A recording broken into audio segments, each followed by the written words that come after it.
Chapter 1453.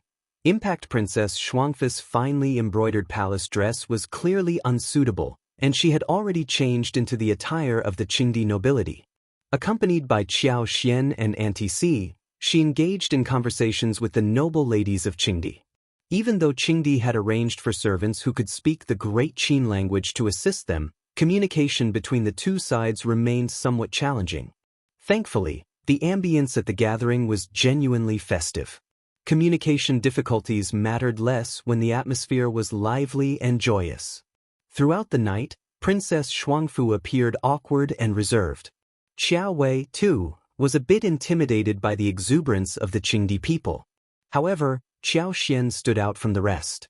Having come from the modern world, she had no qualms about mingling with people of the opposite sex. It was common for men and women to socialize on the beach during the summer in her world. While Qingdi's enthusiasm might be overwhelming to others, it meant nothing to Qiao Xian. With Qiao Xian's presence, she provided Princess Shuangfu with comfort and guidance, helping her navigate the situation. In the end, they made it through the night. Once she returned to her lodgings, Princess Shuangfu struggled to keep her composure, her knees threatening to give way as she almost tumbled to the floor. The shock she had experienced that evening had overturned her understanding of the world and shattered her previous upbringing. Upon seeing her ashen face, Qiao Xian didn't linger. She offered consoling words and took her leave. The moment Qiao Xian departed, Princess Shuangfu seemed to lose all her strength, collapsing onto the bed in tears. She sobbed uncontrollably. Auntie Si's heart ached. Her own worldview had been shattered, so she empathized with the prince's distress. She sent everyone else away, instructing Bai Yun and the others to stand guard outside and report any visitors promptly. She settled beside Princess Shuangfu and tenderly stroked her trembling shoulders, offering solace and support. After a while, Princess Shuangfu's tears gradually subsided. She sat up, her eyes swollen from crying, and choked out, "Aunt, from now on, we'll have to endure together in the future." Auntie Si's heart ached, but simultaneously, she felt a sense of gratification. She was relieved that Princess Shuangfu had not rejected her. "Princess, you will certainly be all right. We will undoubtedly be fine." Princess Shuangfu responded with a soft hum, and tears welled up in her eyes once more. Auntie Si managed a smile and commented, "I've noticed that Qingdi's capital is so lively and vast. It's different from what I had imagined. It's much better." Princess Shuangfu gave a slight nod, feeling a touch of relief. If she could live here peacefully in the future, perhaps it wouldn't be so unbearable. The lively festivities in Qingdi continued for several days before coming to an end. In collaboration with Xiao Yunduan, the marriage envoy, the date for Princess Shuangfu's wedding to Prince Nuonuo was set half a month later. Marital customs in Qingdi were relatively straightforward, and 10 days provided ample time for preparations. Xiao Yunduan found himself once again occupied with various tasks. Qiao Xian also became busy. Xiao Yunduan often sought the prince's input on many matters, and usually it was Qiao Xian who relayed the messages. If the princess had any requests, Xiao Yunduan would communicate them to Qingdi after Qiao Xian passed them along. On the day of Princess Shuangfu's wedding, the weather was exceptionally fine. The sky was a brilliant, clear blue, with the bright sunlight casting a radiant glow like a colossal sapphire. The earth was lush and green, with wildflowers in full bloom, creating a picturesque scene. If you find any errors, ads pop up, ads redirect, broken links, non-standard content, etc., please let us know reports so we can fix it as soon as possible. Chapter 1454. Date of return in Qingdi, cattle and sheep were slaughtered, creating a vibrant and lively atmosphere. Later in the evening, another grand bonfire celebration was planned. Princess Shuangfu, now the bride, would be dressed in the splendid attire of a Qingdi concubine, standing alongside Prince Nuonuo to receive the blessings of the guests and partake in the festivities. Princess Shuangfu had grown accustomed to this entirely distinct tradition, though it still felt somewhat foreign. Nevertheless, she managed to handle it with success. Qiao Xian instructed Bai Yun and the others to inform the Qingdi locals that Princess Shuangfu was shy. Understanding her intention, The Qingdi people responded with kind smiles and became more considerate toward the princess. After Princess Shuangfe's wedding, the members of the Great Qin diplomatic mission couldn't stay any longer. With the initial excitement wearing off, they found themselves yearning for the lively atmosphere of the capital. The environment in Qingdi was somewhat unfamiliar, and the local cuisine, though acceptable, didn't compare to the delectable dishes served in the capital's restaurants. Xiao Yunduan made a request to Qingdi. Prince Nunuo was deeply reluctant and expressed his desire for Xiao Yunduan to stay in Qingdi. I wish Lord Xiao could stay in Qingdi. I want to continue learning from you. I can't understand what others are saying, and it makes me sleepy to listen to them. Only you can make me understand. Xiao Yunduan was at a loss for words. He thought to himself, I didn't discuss Great Qin culture with you, such as the 4 books and 5 classics. I only shared historical anecdotes and tales of famous figures. Of course you understand. If he couldn't grasp it, there must be something amiss with his intellect. Prince, all good things must come to an end. Additionally, I have other responsibilities that prevent me from staying away for too long. Please understand. If you ever have the opportunity in the future, I welcome you to visit Great Qin again. When that time comes, I will extend my hospitality to you. Prince Nunuo burst into laughter and patted Xiao Yunduan on the shoulder. All right, I'll definitely return when I have some free time. Just wait for me. I'll make sure to improve my alcohol tolerance. Then, I'll be able to challenge you properly. Xiao Yunduan smiled and replied, I eagerly await your instruction. Very well, just you wait. Prince Nunuo chuckled heartily. The date set for sending the diplomatic mission back to Great Qin was scheduled for 5 days later. This news filled everyone with joy, and the entire diplomatic mission exuded a happy and relaxed atmosphere. Prince Nuo extended an invitation to Xiao Yunduan and the others to join him in a hunting expedition. Xiao Yunduan wasn't particularly interested in hunting, but Qiao Xian was excited about the prospect. I was thinking it would be great if we could hunt here. Hunting in this environment will be a unique experience. Xiao Yunduan agreed, you're right. Let's give it a try then. On the appointed day, Prince Nuo, accompanied by Princess Shuangfu and others, led a large group of riders on a grand hunting expedition. NTC, Biyun, and the others were unfamiliar with horseback riding and opted not to join Princess Shuangfu's group. Instead, 2 robust women with sturdy builds served as attendants to the princess. It was evident that they possessed considerable strength. Princess Shuangfu had only recently learned to ride a horse, and she still felt somewhat awkward in the saddle. She was delighted to see Qiao Xian, and as they rode side by side, they engaged in conversation. However, their slower pace couldn't go unnoticed. Prince Nuo frequently glanced back, displaying a hint of concern. If you find any errors, ads pop up, ads redirect, broken links, non-standard content, etc., please let us know reports so we can fix it as soon as possible. Chapter 1455. Slow down after their marriage. Prince Nuo treated Princess Shuangfu with exceptional care and consideration. However, it was quite a challenge for a bold and rugged prince of Qingdi to adapt to such refined behavior. Seeing this, Qiao Xian smiled at Xiao Yunduan and suggested, Husband, why don't you two go ahead? I will take my time with the princess and engage in a pleasant conversation. Princess Shuangfu eagerly added, Yes, please proceed without us. She was still getting used to riding a horse gracefully, and sitting for an extended period left her back and legs stiff and uncomfortable. Catching up with Prince Nuo and the others seemed like an insurmountable task, even if her life depended on it. Furthermore, the diplomatic group would be departing in a few days, separating her from Qiao Xian, making this precious opportunity to be together all the more valuable. Prince Nuo had been eager for some action, so upon hearing this, he readily agreed, Very well, take your time. Lord Xiao, let's embark on a wolf hunting expedition. With any luck, we might even come across a herd of wild horses. The prospect of encountering the elusive wild horses was met with enthusiastic cheers from Qingdi and his companions. These horses were the most enigmatic inhabitants of the grasslands, known for their elusive nature and speed.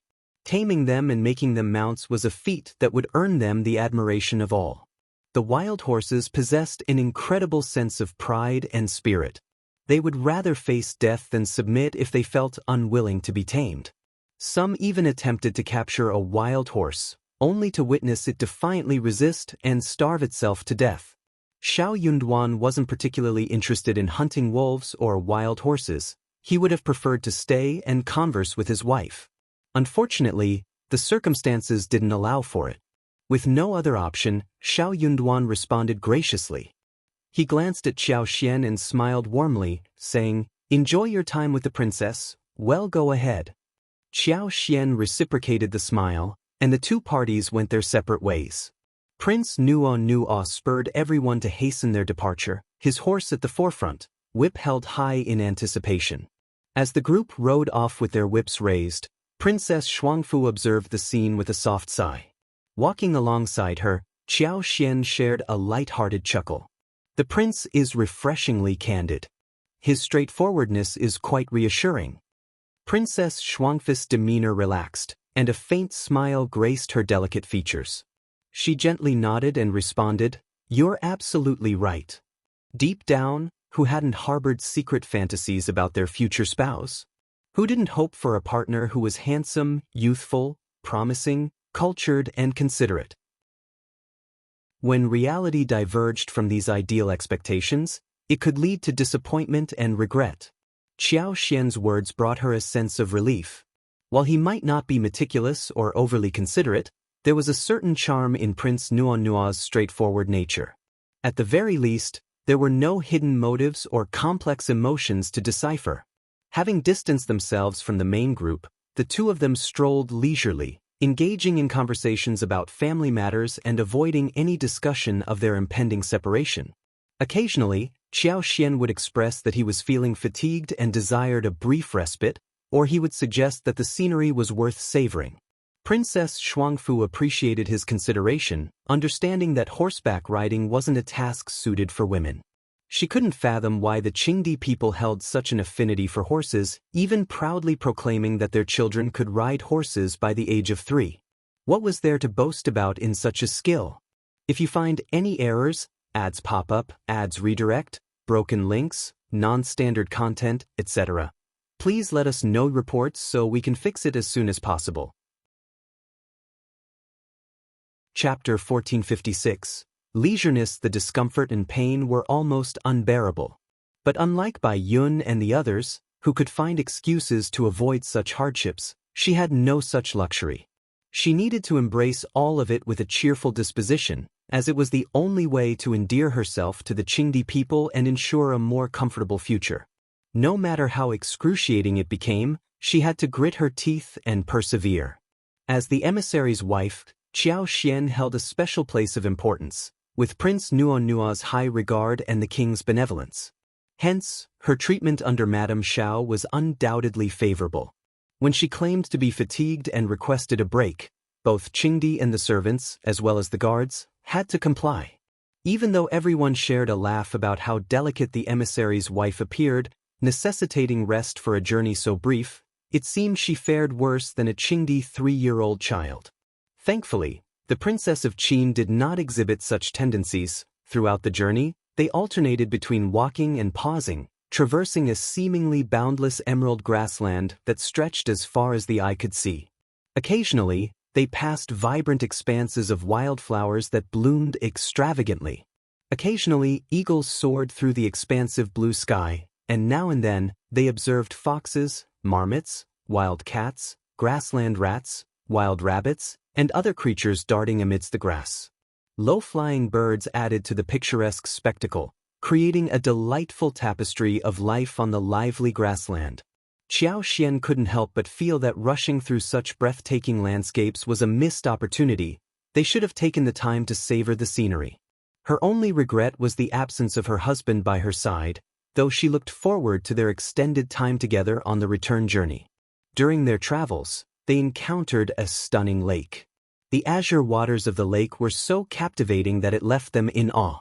The lake's reeds swayed gracefully, and the melodic calls of waterbirds filled the air.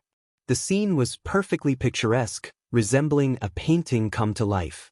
Qiao Xian and her companions, who had never witnessed such natural beauty, were left utterly mesmerized. The sun had climbed high in the sky, and noon was fast approaching. Qiao Xian and Princess Shuangfu decided that it would be a good idea to break for lunch and then continue their journey. Naturally, Princess Shuangfu readily agreed with a warm smile. As Qiao Xian gave the lunch order, the Qingdi group exchanged bewildered glances. What kind of delicate constitution was this? She seemed so pampered. She had rested 4 times already along the way, and now she was stopping for lunch before reaching their destination. Though they couldn't voice their concerns, they reluctantly concurred. However, Qiao Xian paid no heed to their reactions. She and Princess Shuangfu were savoring the lakeside scenery, indulging in conversation and laughter. The lake teemed with fish that seemed unafraid of humans. They swam in large, unhurried groups, tempting anyone to take a dip and catch them. Given that Qingdi didn't consume fish, Qiao Xian was content to watch from the bank. Her entourage swiftly got to work, digging holes, starting fires, and heating water with practiced efficiency. Some of the guards ventured out for a hunt, returning shortly with a few rabbits, marmots, and other small game, as well as some wild onions and leeks.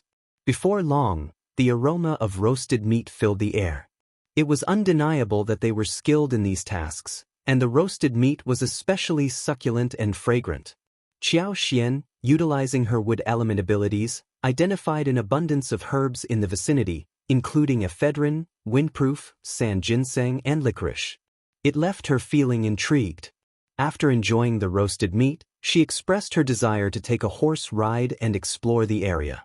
Without taking anyone with her, she cheerfully set off. Having left the capital, it was a rare opportunity to venture alone, as she was typically part of the main group. If you find any errors, ads pop up, ads redirect, broken links, non-standard content, etc., please let us know reports so we can fix it as soon as possible. Chapter 1457. Wild Horse. Furthermore, it would violate the rules and lead to gossip if people discovered her actions. Ruining Xiao Yunduan's official reputation was not a risk she was willing to take. Hence, Qiao Xian refrained from venturing outside to acquire items. Even during their stay in Huning City, she only ventured out once with Princess Shuangfu, always shadowed by attendants, which made it impossible to gather or deposit items into her space. It was only upon their arrival at Qingdi's capital that the atmosphere relaxed. During their downtime, they went shopping with Xiao Yunduan and Li Xia. They procured some valuable items and introduced them to the space. They even brought back some unique local fruit trees, distinct from Great Qin's apples and pears, such as peach branches, which they cultivated within the space. With her current free time, Qiao Xian rode directly to their destination. There, she collected and transferred her favorite herbs into the space. She wished she could find some mushrooms, as they typically appeared on the grassland after rain, but none were in sight at the moment. When she deemed it time to return, she mounted her horse and rode back. Soon after, the group continued its journey, taking breaks along the way. After about 2 hours, they finally rejoined the main group. Over at the main group, activity buzzed with excitement as everyone busily handled their catch. Tents were already erected in a suitable location, signaling that they'd be spending the night here. 3 days ago, Prince Nuo dispatched a team to set up traps to lure the wolves, and today's results were bountiful. They had managed to eliminate over 30 grassland wolves, in addition to capturing otters, hares, pheasants, and more. The night's feast promised the freshest game. What caught everyone's attention was the discovery of wild horse tracks. The group dispersed to encircle the herd slowly. At a signal, they galloped towards their chosen wild horses, throwing their lassos in a bid to capture them. The subsequent effort to tame these magnificent creatures was a display of intense enthusiasm and excitement that captured the imagination. In the end, after a spirited struggle, all the wild horses managed to break free and escape, leaving none successfully tamed. While the Qingdi people might have felt some disappointment, they didn't harbor significant regret. They understood that this outcome was entirely within the realm of expectations. After all, if wild horses were easily tamed, they wouldn't retain their status as wild horses. What no one noticed was that when the dust had settled and the wild horses had made their gallant departure, there was one person conspicuously absent from the entire hunting team, later, who returned, riding atop a majestic wild horse with gleaming black fur, resembling black satin. This sight left everyone in awe. The people from the Qin dynasty couldn't hide their pride and were beaming with satisfaction as they basked in the admiration and envy of the Qingdi people. From a distance, Prince Nuo and his companions gazed longingly at the magnificent black wild horse, which exuded an extraordinary presence with its agile form. They couldn't help but envy Ai's accomplishment. Despite its recent taming, the horse retained its proud disposition. Other than Ai, it paid no heed to anyone else.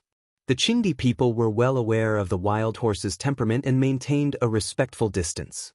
Additionally, no one contemplated asking Ai to buy or trade the horse. They understood that even if Ai were to agree, it wouldn't matter unless the horse itself consented. Taming a wild horse established an unbreakable bond of master and steed that transcended human willpower. If you find any errors, ads pop up, ads redirect, broken links, non-standard content, etc., please let us know reports so we can fix it as soon as possible. Chapter 1458. Happy perhaps it was because their master had a close connection with someone they favored, allowing them to feel comfortable and receptive to that person's presence. Xiao Yunduan was pleasantly surprised by this turn of events. Throughout their journey, apart from trailing behind Sun Bai, Ai had been at Xiao Yunduan's side, dutifully attending to his needs. His honest nature, minimal words, and earnest approach to tasks made him a dependable and reassuring presence. On one occasion, Qiao Xian had playfully teased Xiao Yunduan, suggesting that Qiao Wei had become so shameless that she had tried to get close to Ai when she discovered that he was brought back due to Mianmian's influence. Qiao Wei was supposedly attempting to win him over with her beauty. However, in truth, she hadn't made any efforts to use her charms to sway Ai's favor. In Qiao Xian's view, her willingness to express mild concern for Ai, engage in pleasant conversation, offer him occasional treats, or reward him with a few taels of silver was already a substantial gesture. Ai should have felt flattered and indebted to her. Yet, Ai remained completely indifferent to Qiao Wei. He didn't spare her a glance, let alone engage in conversation. Qiao Wei, who had humbled herself, was left seething with frustration. Upon hearing the news, Qiao Xian couldn't contain her glee. Qiao Wei's audacity seemed to be growing with each passing day. How could she be so self-assured? This further solidified Xiao Yunduan's belief that Ai was a worthy candidate for training. Not to mention the glowing praise from Sun Bai, Sun Qian, and the group of guards, who were astounded by Ai's innate divine power. Thanks to Sun Bai's tutelage, Ai had gained more control over his celestial abilities and developed increased agility. Ai was both astonished and deeply appreciative of Sun Bai's mentorship. Although Sun Bai hadn't formally taken him on as a disciple, Ai regarded Sun Bai as his master. He understood that his present circumstances were a result of the fortuitous connection with Lord Xiao and Madame Xiao. Their kindness had saved both him and Mian Mian, and his unwavering loyalty to them stemmed from the depths of his heart. As a result, whenever Xiao Yunduan assigned him a task, Ai approached it with unwavering dedication and meticulous attention to detail. Xiao Yunduan's satisfaction with Ai continued to grow, and he couldn't help but marvel at his wife's excellent judgment. With a mere thought, she had brought two exceptional subordinates into their fold. No wonder Qiao Wei was consumed with envy and anger. As he found himself thrust into the spotlight, Xiao Yunduan reveled in the joy of his accomplishment. I had never been the recipient of such passionate attention and adulation, which left him feeling awkward and unsure of how to respond.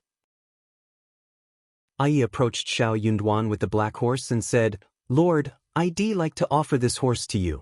Could you please give it a name?" Xiao Yunduan cast a fond gaze at the majestic black horse and chuckled. "You tamed it, so take good care of it. As for naming it, well, leave that to my wife. She always takes a keen interest in such matters." He blushed and nodded, a shy smile on his face.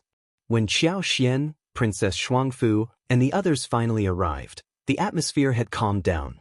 Upon hearing Xiao Yunduan's praise for Yi, Qiao Xian glanced at Mian Mian, who wore a bright smile.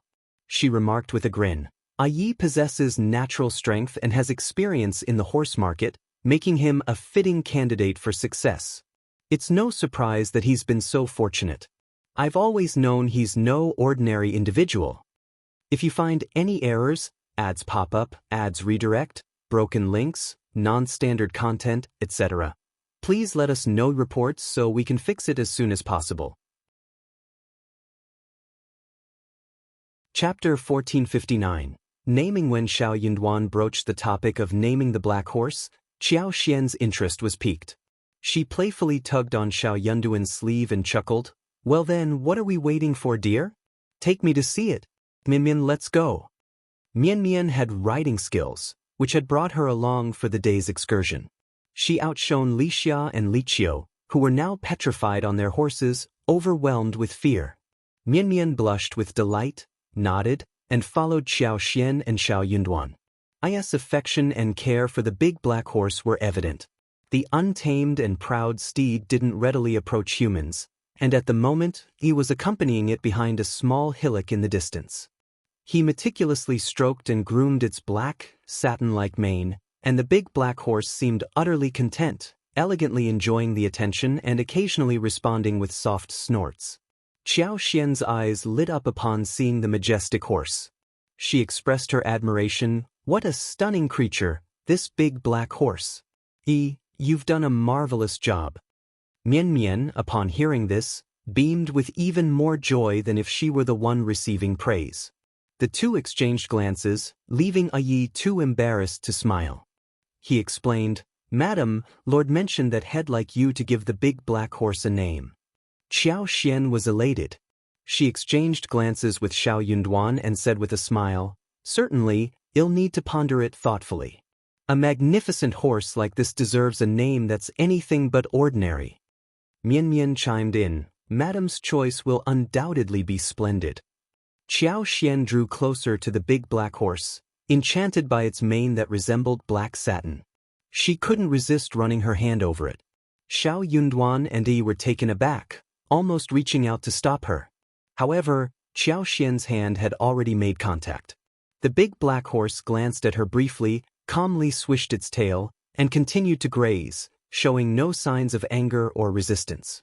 Xiao Yunduan and Yi were equally astounded. This big black horse had a haughty disposition. It had recently acknowledged its master, and aside from Yi, it had shown no interest in anyone else. Even Prince Nuo had nearly been kicked when he attempted to touch it.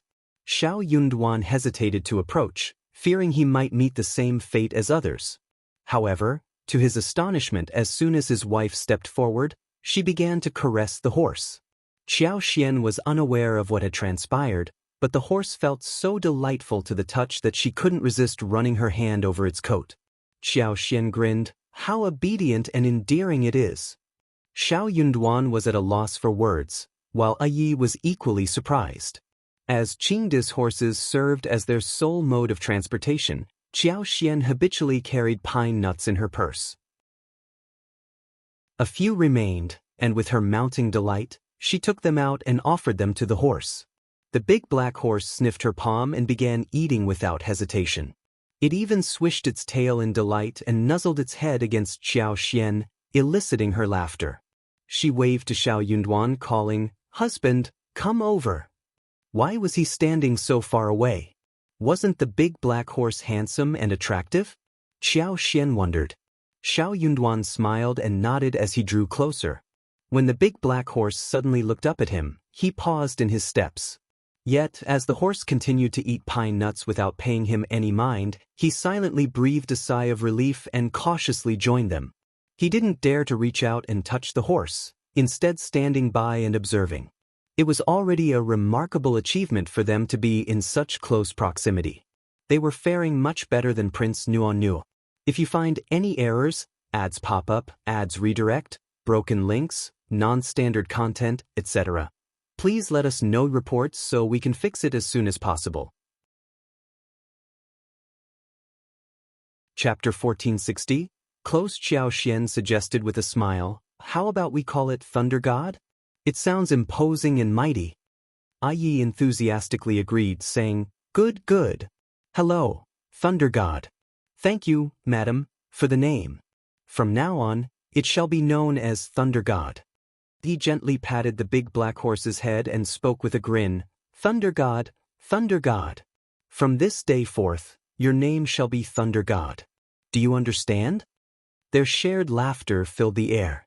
Looking at Qiao Xian with admiration, they commented, Madam, you're truly incredible. You've managed to approach Thunder God so effortlessly. In his eyes, taming Thunder God had been an arduous endeavor that involved many falls and considerable effort. Upon hearing this, Qiao Xian inquired with a smile, What's so challenging about it? Yi widened his eyes and nodded emphatically. Xiao Yunduan joined in with a smile, recounting Thunder God's haughty nature, which amused both Qiao Xian and Mian Mian. Qiao Xian gently caressed Thunder God's body, sharing an intimate smile as she remarked, It signifies that Thunder God can discern people and his own kind. His spirit is truly remarkable. Come, Mian Mian, come and greet Thunder God as well. Yi happily waved at Mian Mian and signaled her to join them with a bright smile. Mian Mian blushed and shot him a glare. Qiao Xian pondered that Thunder God's lack of resistance to her approach might be attributed to her superpower. It wasn't inconceivable for Thunder God to feel a connection to individuals with wood element superpowers. She had an inkling that animals were often more sensitive than humans, which was the most plausible explanation. Qiao Xian couldn't help but wonder why Thunder God, who typically ignored everyone, hadn't resisted her. As for Xiao Yunduan and Mian Mian, it was likely due to Thunder God's relationship with Yi. Thunder God was a highly intelligent horse, and since there were no outsiders present, it felt relaxed and open to negotiation. That evening, everyone camped for the night. They roasted meat and enjoyed wine, creating a lively atmosphere. The grassland was cold at night, so even though she sat by the fire, Qiao Xian wrapped herself in a thin cotton cloak. The night sky was adorned with beautiful stars, resembling a sky filled with sparkling gems. It was so dazzling that it felt like stepping into a wondrous fairyland of stars. Xiao Yunduan managed the group and exchanged a glance with Qiao Xian. He then led her away from the hubbub to a quiet place for a stroll. Xiao Yunduan had a slight fear of Prince Nuonu. Prince Nuonu was an incredible drinker, and Xiao Yunduan knew that if he didn't avoid the situation, he'd likely end up being coerced into another drinking contest. Additionally, in the company of his wife, amid the enchanting starlit night, it was far more appealing to be with her. The following morning, the group enjoyed a hearty breakfast and headed back to the capital. They took their time and didn't split up, as Qiao Xian needed to rest. She paused for breaks 3 times on the return journey, and they didn't reach the capital until late afternoon. That evening, Princess Shuangfu and Prince Nuonua extended an invitation to Qiao Xian and Xiao Yunduan for dinner. The diplomatic mission would depart for Great Qin the day after next. If you find any errors, ads pop up, ads redirect, broken links, non-standard content, etc., please let us know reports so we can fix it as soon as possible. Chapter 1461. When to make a move. Qiao Wei held the same status as Qiao Xian as she accompanied the princess on her wedding journey. They had gone hunting the previous day, but because she couldn't ride a horse and didn't want to be near Qiao Xian, she decided not to follow them. Upon their return from the hunt, the princess and the prince hosted a banquet. Traditionally, Qiao Wei should have been included, but Princess Shuangfu simply wanted a pleasant meal with Qiao Xian and didn't want Qiao Wei to be a nuisance. Prince Nuonua instructed Auntie Si to bring 2 dishes as a reward for Qiao Wei. He claimed to understand that she wasn't feeling well and hadn't summoned her. He suggested that she eat well, rest properly, and prepare for the journey on the day after next. Qiao Wei was seething with anger once again. How could she not be feeling well? Such a thing never happened. Qiao Xian must have said something malicious in front of Princess Shuangfu to prevent her from participating. Princess Shuangfu had made her intentions very clear by arranging for the food. It was evident that she didn't want Qiao Wei to join the banquet. Qiao Wei couldn't bear it. If Qiao He hadn't intervened and stopped her, Qiao Wei would have smashed the 2 dishes. When do we make our move on the way back? Oh. Qiao he quickly covered Xiao Wei's mouth, her gaze cold. Miss, you can't speak recklessly. Xiao Wei felt suffocated for a moment. She pushed away Qiao He's hand and sneered. What are you afraid of? Do you think someone will overhear us? We're in such a secluded spot, and no one will come near. She and Qiao Xian were constantly at odds, each vying for supremacy. Wherever Qiao Xian was, she couldn't measure up. It was a clash between the east wind and the west wind, with only one prevailing. Qiao Wei was determined to see Qiao Xian trampled underfoot, just as she had been in the past. Qiao he continued to wear a worried expression. Being cautious is not a bad thing. If something goes wrong because of this, it would be disastrous. Qiao Wei sneered but refrained from further comments.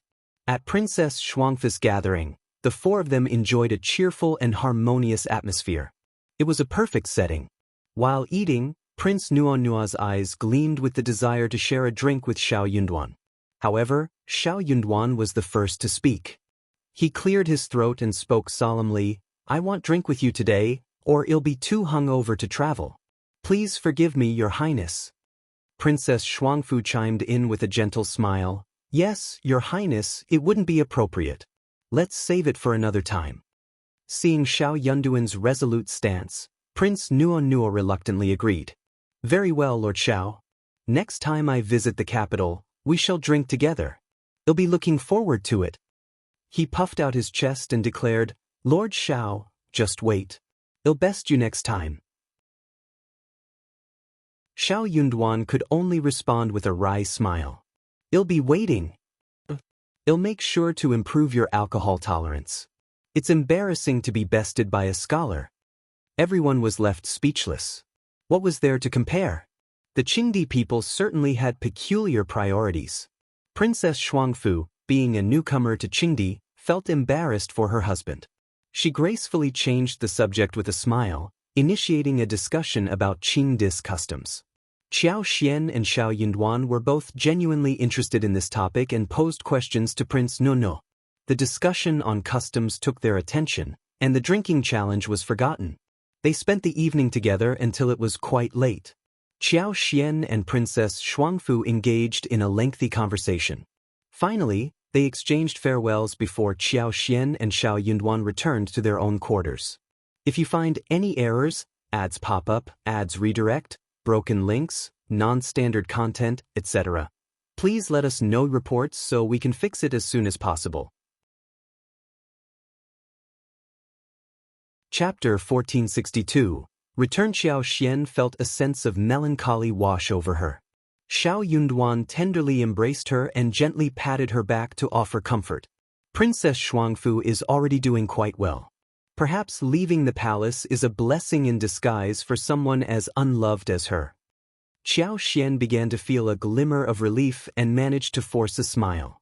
You might be right. Prince Nuo seems to treat her well, but she's come to a distant land for marriage. We can't be certain when we'll meet again, so she will undoubtedly feel a bit sad. Xiao Yunduan replied, perhaps only for a while. Qiao Xian burst into laughter, a warmth spreading through her heart. The following day, as everyone prepared for their departure, Qiao Xian, Qiao Wei, and the others went to bid farewell to Princess Shuangfu. Since they had already conveyed their goodbyes the previous day, they didn't avoid Qiao Wei today. Yet, Qiao Wei couldn't hide her dissatisfaction. Despite the knowledge that she and Qiao Xian were not on good terms and that Qiao Xian was the favored wife of Lord Xiao, the crown prince's favorite, while she was just the daughter of the county magistrate, she still couldn't help feeling envious. If she had to choose between the two, Princess Shuangfu would undoubtedly favor Qiao Xian. This feeling of being powerless and easily bullied weighed heavily on her. Qiao Wei's irritation was palpable, and she cast hostile glances at Qiao Xian from time to time. Qiao Xian, however, wasn't in the mood to engage with her. Qiao Wei, feeling ignored, grew even more infuriated. Princess Shuangfu, unable to bear the tension, decided to escort her away.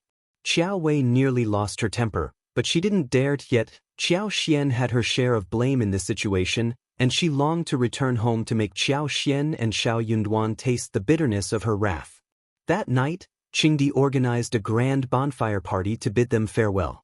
Knowing they had an early departure the next morning, Xiao Yunduan kept the festivities subdued. The following morning, Prince Nuo led his men in escorting everyone out of the capital. Princess Shuangfu did not make another appearance. After bidding their farewells just outside the city, the group officially embarked on their journey. Qiao Xian gazed up at the clear blue sky, the wind and sun on her face. She sighed and silently bestowed her blessings upon Princess Shuangfu. The path homeward held a promise of joy. As they began their journey, the initial sadness of parting dissipated, and excitement filled their hearts. It's finally time to head home. That's right. I've missed home so much.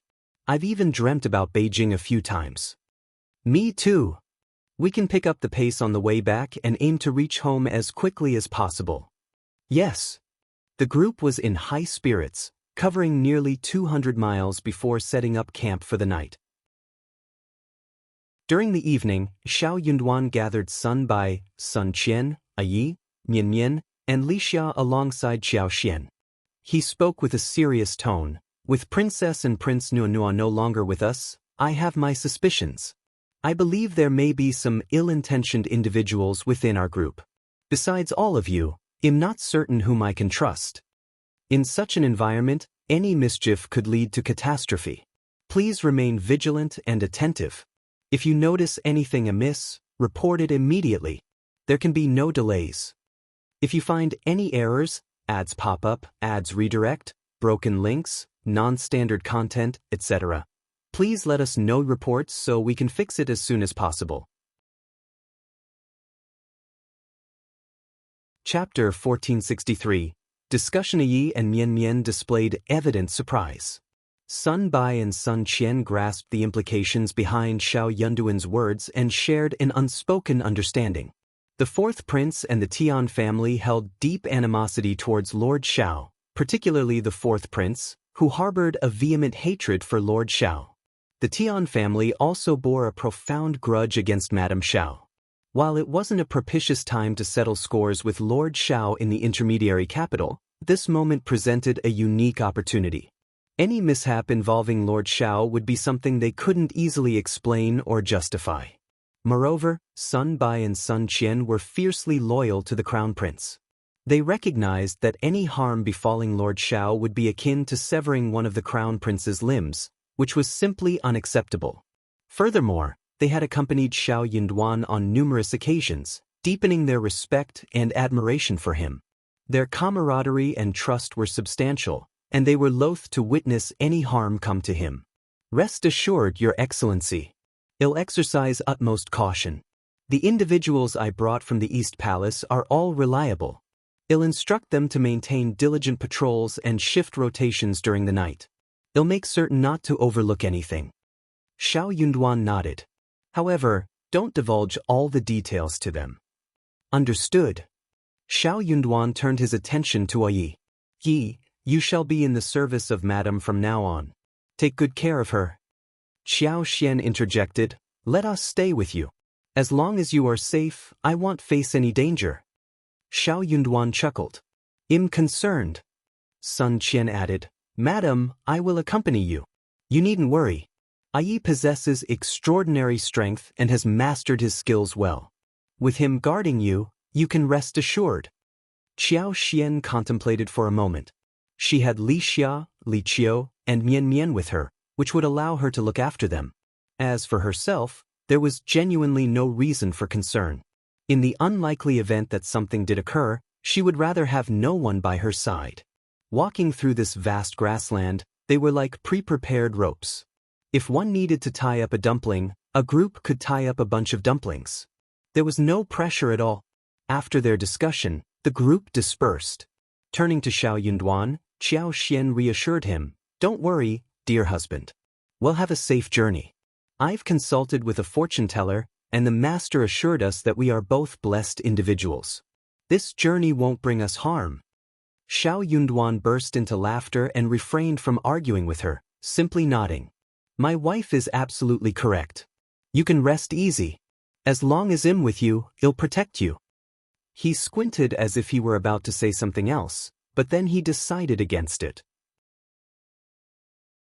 However, he later sought out Yi in private and instructed him earnestly, if a genuine threat arises, remember not to hesitate. Take Madame and Mian Mian and escape using the Thunder God. Run as far as you can. Then find a way back to Huning City, understand? Yi hesitated briefly. But, sir, just follow my orders. Don't concern yourself with anything else. Understood, officer. Xiao Yunduan may not have cared much for Mian Mian, but he understood that Yi wouldn't leave her behind, so he instructed him to take her along. When it came down to a critical moment, they couldn't afford to worry about anything else. Luck would be their greatest ally.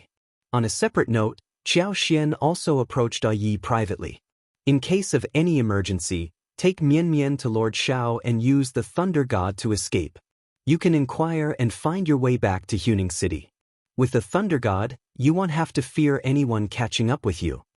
Yi was dumbfounded and did not come back to his senses for a long time. If you find any errors, ads pop up, ads redirect, broken links, non-standard content, etc., please let us know reports so we can fix it as soon as possible. Chapter 1464. Dilemma. Qiao Xian smiled. I'm just a woman. What's the worst that can happen if I find myself in danger or in someone's custody? As long as Lord Xiao is by my side, nobody would dare harm me. But if anything were to happen to him, that would be the real problem. More importantly, she held great confidence in her own abilities. Whoever dared to capture her would find themselves regretting their choice. Her primary focus was on safeguarding Li Xia and Li Qiao. That was the most she could do. Xiao Yunduan found her reasoning sound and hesitated for a moment, scratching his head. Well, all right, madam. Yi pondered the situation and was unsure how to proceed. Therefore, he sought Mian Mian's advice. Upon hearing his dilemma, Mian Mian couldn't help but sigh, saying enviously, the bond between Lord and Madam is truly exceptional. Yi was perplexed.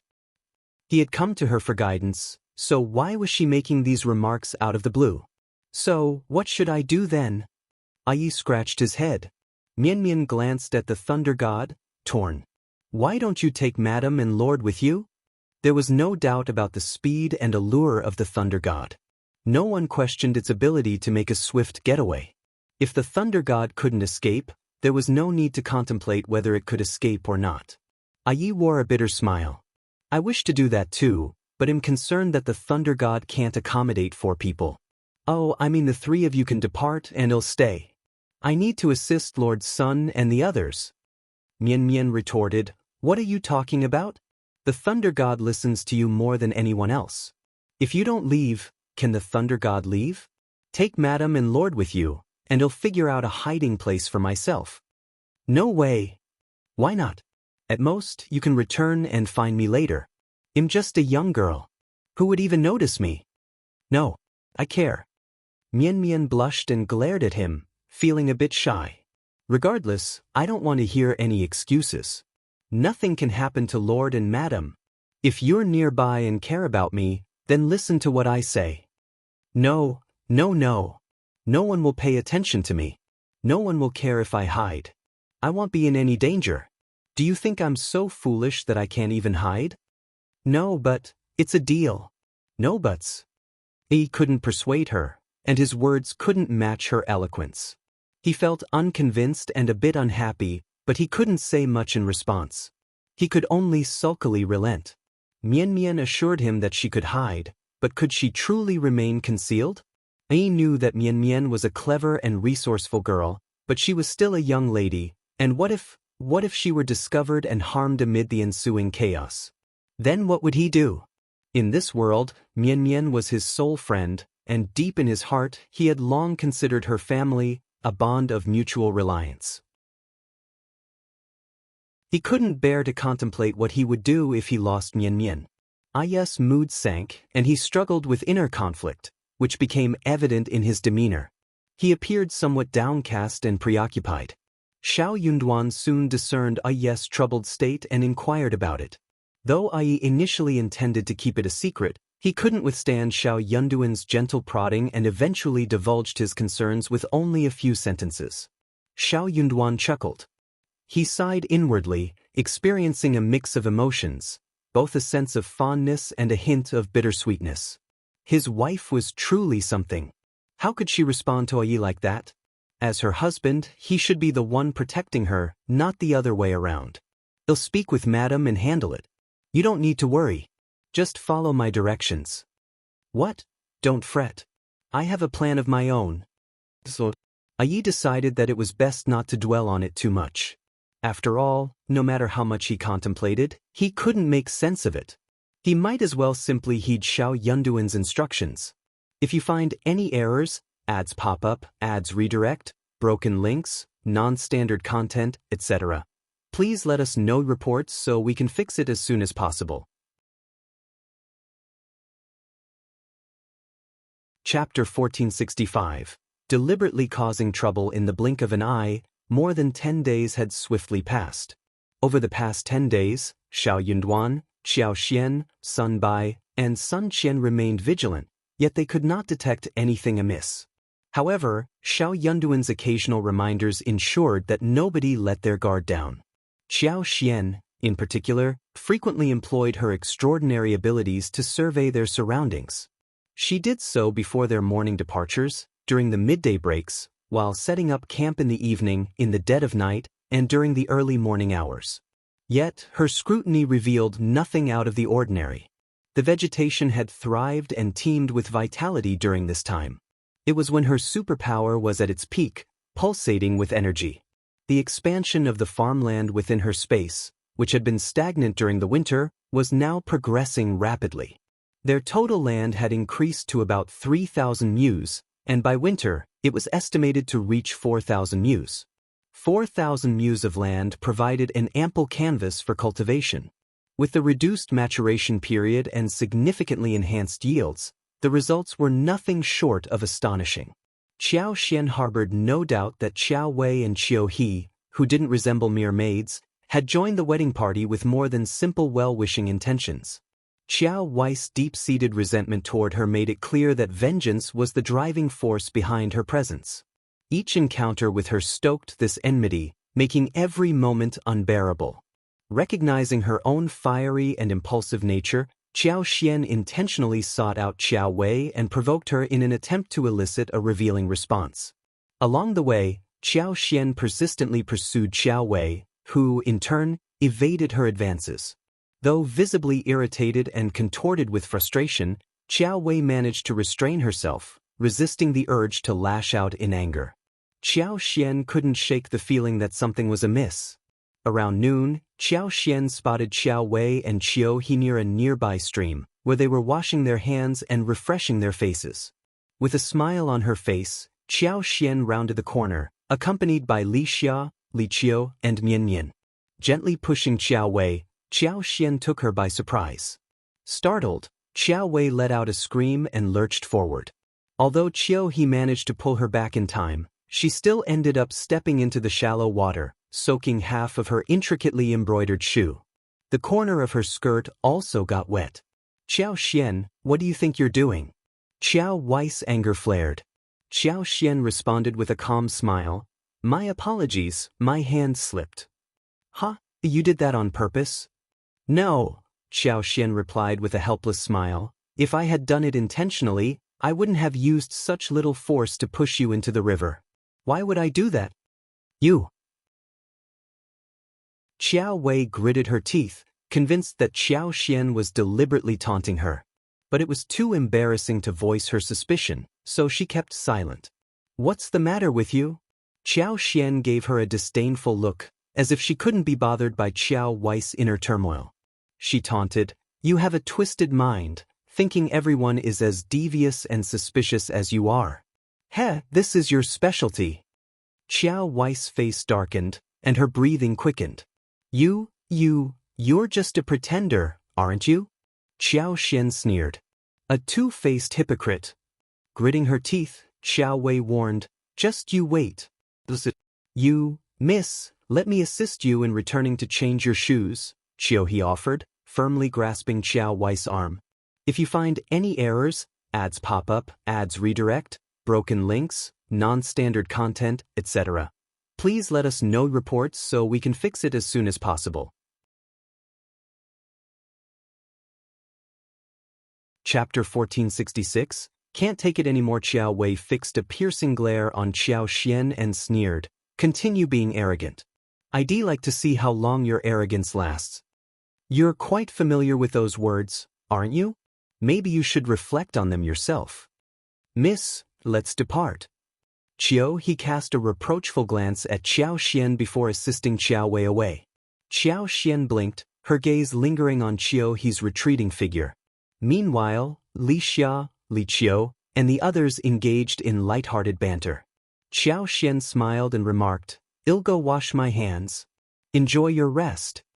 The three of them agreed and took their leave. Qiao Xian activated her powers to eavesdrop on the conversation between Qiao Wei and Qiao He. This woman is intentionally tormenting me. She's singling me out on purpose. I can't endure it any longer. Tell me, when are we going to strike? How have you been in contact with them? Miss, please be cautious. The walls have ears. Shut up. I can't stand these baseless excuses any longer. Don't underestimate me. Let me remind you, if you provoke me further, don't blame me for breaking our association. Remember that you're nothing more than my servant now. Anger flashed across Qiao He's face, but she suppressed it. Having witnessed Qiao Xian's relentless bullying and humiliation of Qiao Wei in recent days, Qiao He couldn't help but sympathize with her. Madame Xiao had crossed the line. Her scolding knew no bounds. She was cunning and hit her targets precisely. It was unbearable for anyone to endure. However, Qiao Wei was a sharp-tongued woman with a fiery temper. She had a knack for hurling harsh words and stomping her feet in frustration. If Qiao He hadn't offered comfort behind her back, she might have exploded. But even then it was hard to watch. Seeing Qiao He's continued silence, Qiao Wei grew even more furious. She pounded the carriage seat and demanded, Speak up already. What are you waiting for? Qiao He felt irritated, but she understood that Qiao Wei wouldn't relent until she received some answers. She couldn't help but feel frustrated with Qiao Xian as well. But who could she blame? Given Qiao Wei's temperament, when Qiao Xian was still just a girl in the Qiao family, she was a lowly daughter of a concubine with no one to rely on. It would have been unusual if Qiao Wei hadn't mistreated her. Now that their positions had almost reversed, and revenge was in the air, what could she do? So, she decided to play it cool and nonchalantly, casually, and indifferently deceive her. After all, this dim-witted woman was clueless about what lay ahead. If you insist, I'll tell you, Qiao He whispered. But remember, you mustn't reveal this to anyone. No matter what Madame Xiao does, you must endure it. In 3 days, there will be individuals lying in wait within the Black Tiger Forest. Black Tiger Forest? What kind of place is that? Qiao Wei had no recollection of it. Reluctantly, Qiao He had to offer an explanation. It's a forest that has grown for countless years, stretching hundreds of miles. We'll need to cross it when we return to Huning City, a total distance of around 30 miles. It's filled with ancient towering trees, creeping vines, and dim lighting, a perfect location for an ambush. 3 days from now, you say? Yes. Fine, then I'll endure that woman for 3 more days. Inform them that when the time comes, let that woman live. I've had a change of heart. I want her to wish she were dead. This was followed by a string of venomous curses. Qiao Xian withdrew her powers. Black Tiger Forest? In reality, her husband's son by Sun Qian, and the others had already discussed it. They were well aware that the Black Tiger Forest was a perilous spot for ambushes and had long prepared accordingly. If you find any errors, ads pop up, ads redirect, broken links, non-standard content, etc., please let us know reports so we can fix it as soon as possible. Chapter 1467. Why did you let her in? The reason for their preparedness was that the road they were traveling on was relatively flat and not conducive to ambushes. With a little extra vigilance, it would be nearly impossible for any potential assailants to succeed. Their diplomatic mission was substantial, consisting of a considerable number of individuals. Among the 300 participants, 200 were guards. The Crown Prince had meticulously selected 30 of them. These individuals discreetly concealed their true roles within the group, but their sole purpose was to protect Xiao Yunduan and Qiao Xian. Given the vulnerability of the Black Tiger Forest as an ambush site, they had long planned to be on high alert. If the 30 expert guards couldn't safeguard Xiao Yunduan and Qiao Xian, they would need to call upon a military response. Qiao Xian couldn't help but feel regretful that she had missed this crucial information. It was evident that Qiao Wei was merely a pawn. Those conspiring against her and her husband clearly didn't take her seriously at all. She was completely ignorant, even more so than Qiao He. Qiao He, on the other hand, was no ordinary maid. She refused to disclose numerous details to Qiao Wei. However, they had placed someone like Qiao He in close proximity to Xiao Yunduan and herself, anticipating their suspicion. In essence, Qiao He was just a minor character. Even if they were to interrogate her, it would likely only serve to alert the enemy without yielding valuable information. Additionally, both Qiao He and Qiao Wei had officially entered the wedding escort team. Their names were officially documented. Without concrete evidence, it would be against protocol to apprehend them. Doing so could tarnish Xiao Yunduan's reputation as an overbearing and authoritarian figure when he returned to the capital. This was the primary reason why they hadn't taken any action against Qiao Wei. Although the news was better than nothing, Qiao Xian still decided to inform Xiao Yunduan about the situation in the Black Tiger Forest. Xiao Yunduan smiled reassuringly. "Don't worry, Sun Bai and Sun Qian will handle everything." Qiao Xian wore a thoughtful smile and continued, "Husband, do you think someone placed Qiao Wei in our team just to irritate me? There must be a motive, right? But what could someone like Qiao Wei possibly do for others? I can't fathom any purpose for her presence." Qiao Wei didn't possess even a fraction of the knowledge that Qiao He did, yet the latter was appointed as her maid. From the bits of information Shed overheard, Qiao Wei hadn't taken any actions or even relayed information to anyone.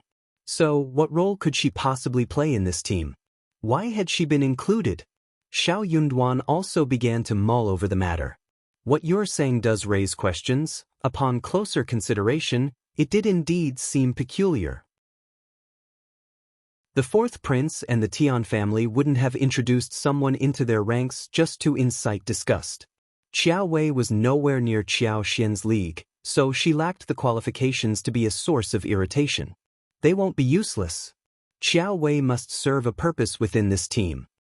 The two of them engaged in a thorough discussion but couldn't arrive at any definitive conclusions. They exchanged knowing smiles before Xiao Yunduan spoke again. "Let it go," he suggested. "Take your time to think it through. I have personnel monitoring them. Whatever their intentions, they will be exposed eventually. Let's rest for now." Unable to devise a better plan, Qiao Xian nodded and relinquished her thoughts. She embraced Xiao Yunduan and drifted off to sleep. In the distance, a dense forest emerged. If you find any errors, ads pop up, ads redirect, broken links, non-standard content, etc., please let us know reports so we can fix it as soon as possible. Chapter 1468. Going through the Black Tiger Forest, the verdant trees sprouted from the earth and merged into an endless forest. After half a day of travel, when they were still 5 or 6 miles from the Black Tiger Forest, everyone gazed up and could already discern the dark forest looming ahead. In Qiao Xian's keen eyes, the view was crystal clear. The massive ancient tree stood incomparably tall and was as black as a mountain, exuding an intensely ominous aura. The ambient temperature appeared to have instinctively dropped by a few degrees. This was the Black Tiger Forest, the sole route back to the Great Qin Empire. To traverse it, one needed to cross dozens of kilometers. Although it was only 3 o'clock in the afternoon, no instructions were necessary. Everyone had already halted very deliberately. They had no intention of entering the forest today. They would camp on the outskirts for the night and depart early the next morning. There was no need to push through the Black Tiger Forest in a single stretch. In such an environment, with its complexity and limited visibility, and set within a wilderness that stretched for hundreds of miles, they couldn't predict what dangers might lie ahead. Leaving aside the marauding bandits and thieves on the grasslands, encountering a formidable group of wild beasts could be equally deadly. That night, Qiao Xian, Xiao Yunduan, Sun Bai, and Sun Qian had a restless night. This was an ideal place for an ambush. If the fourth prince and his associates had indeed dispatched operatives, they wouldn't have overlooked this prime opportunity. The next day, the group arose at the crack of dawn. They swiftly prepared a simple meal and packed their tents. These were deftly loaded onto the carriages, and they set out before the sun's ascent. Sun Bai and Sun Qian dispatched 5 scouts to reconnoiter the path. Leading the way was a squad of 50 guards. Over 100 individuals divided into groups to bring up the rear, while the rest of the guards followed the rest of the party. No matter what happens, do not disembark from the wagons unless a Yi is present. Remember my words. Xiao Yunduan grasped Qiao Xian's hands and reiterated his warning before they departed. Qiao Xian smiled and nodded obediently. As for whether she would follow his instructions, that would depend on the circumstances. This part of the forest proved exceedingly challenging to traverse, as it saw very few visitors on ordinary days. Even the caravans traveling between Great Qin and Qingdi made only 1 or 2 trips during the period from mid-spring to late summer. Consequently, the rampant vegetation and creeping vines had grown at an accelerated pace. Given the absence of passers-by for an extended period, the path that had been somewhat discernible was now engulfed by the overgrowth. They had numerous carriages in their convoy, and aside from Qiao Xian and her companions, most of them carried an assortment of supplies. Moreover, their journey to Qingdi wasn't a simple one. They needed to bring along some local specialties, particularly precious herbs, gemstones, jades, furs, felt carpets, and more.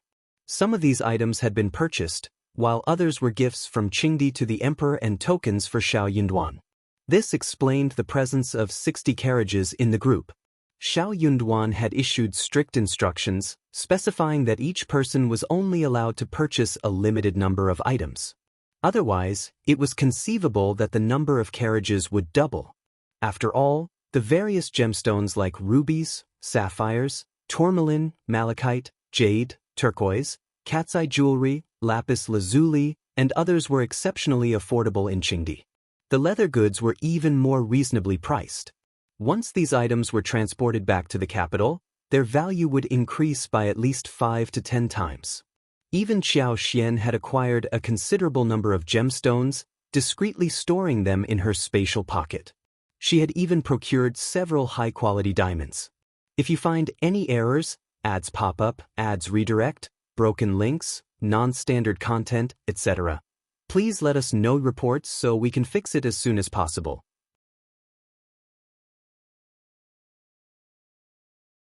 Chapter 1469. Superpower Observation. Not everyone had an easy journey to reach this place, so Xiao Yunduan should not hinder people from making a modest living. However, despite the abundance of resources, the path ahead was far from easy. In many areas, they had to clear a path with machetes, slowing down their progress considerably. The silver lining was that most of the terrain was relatively flat. Even with occasional small elevations, carriages could pass through, albeit with some extra effort. Considering all these factors, this relatively short journey would take a full day to complete smoothly. Everyone was experienced and determined to exit the Black Tiger Forest before sunset. By noon, the group took a break to consume their meager rations and have a few sips of water. Everything continued to progress safely and without incident. Qiao Xian activated her superpower to scan the surroundings, and soon, she detected a group lying in ambush on a rocky slope about 6 or 7 miles away. Qiao Xian's heart skipped a beat. She estimated there were around 40 to 50 people dressed in dark green attire with their legs bound. They appeared fierce and well-prepared. Although they seemed like mountain bandits, their discipline during the ambush was uncanny. No one made a sound, and their actions were controlled. These were not the typical unruly mountain bandits. Even if they were not directly affiliated with the fourth prince, they had some connection to him. Since she didn't pick up any immediate threats, Qiao Xian retracted her power. Using her superpower for information gathering was her most potent ability, but it drained her quickly. With a potential fight looming, she needed to conserve her energy for the right moment, so she couldn't afford to waste it. The team continued to make their way forward, maintaining a deliberately slow pace dictated by the challenging road conditions that hindered rapid progress. Gradually, they reached a rocky slope. The slope was strewn with rugged boulders, and its inclines on both sides were notably steeper than elsewhere. The team planned to traverse the middle path, which extended for about 4 to 5 kilometers. The same wild grass and vines covered the route, forcing them to clear it by removing grass, leaves, vines, and obstacles to ensure the carriages could pass through. As they approached the ambush site, approximately 300 meters away, Qiao Xian activated her unique ability. The tree roots at the top of the slope suddenly swelled, pushing out large rocks that broke free from the ground and tumbled down the slope. Simultaneously, she shook the branches and leaves violently, startling the birds resting on them, causing them to take flight in a cacophonous flurry of wings and cries. The sudden commotion naturally alarmed the intermediate team. Sun Bai promptly raised his hand, and the entire group came to an immediate halt. "Stay vigilant, everyone. Form up and shield Lord and Lady," he commanded. Their response was well practiced, having rehearsed many times for potential danger. Though the situation was tense, the guards swiftly established a protective formation from the outset. The remaining followers quickly regained their composure. Carriage drivers worked with a few others to safeguard the horses, gripping the reins securely and covering the animals' ears to prevent them from panicking and bolting. If you find any errors, ads pop up, ads redirect, broken links, non-standard content, etc., please let us know reports so we can fix it as soon as possible.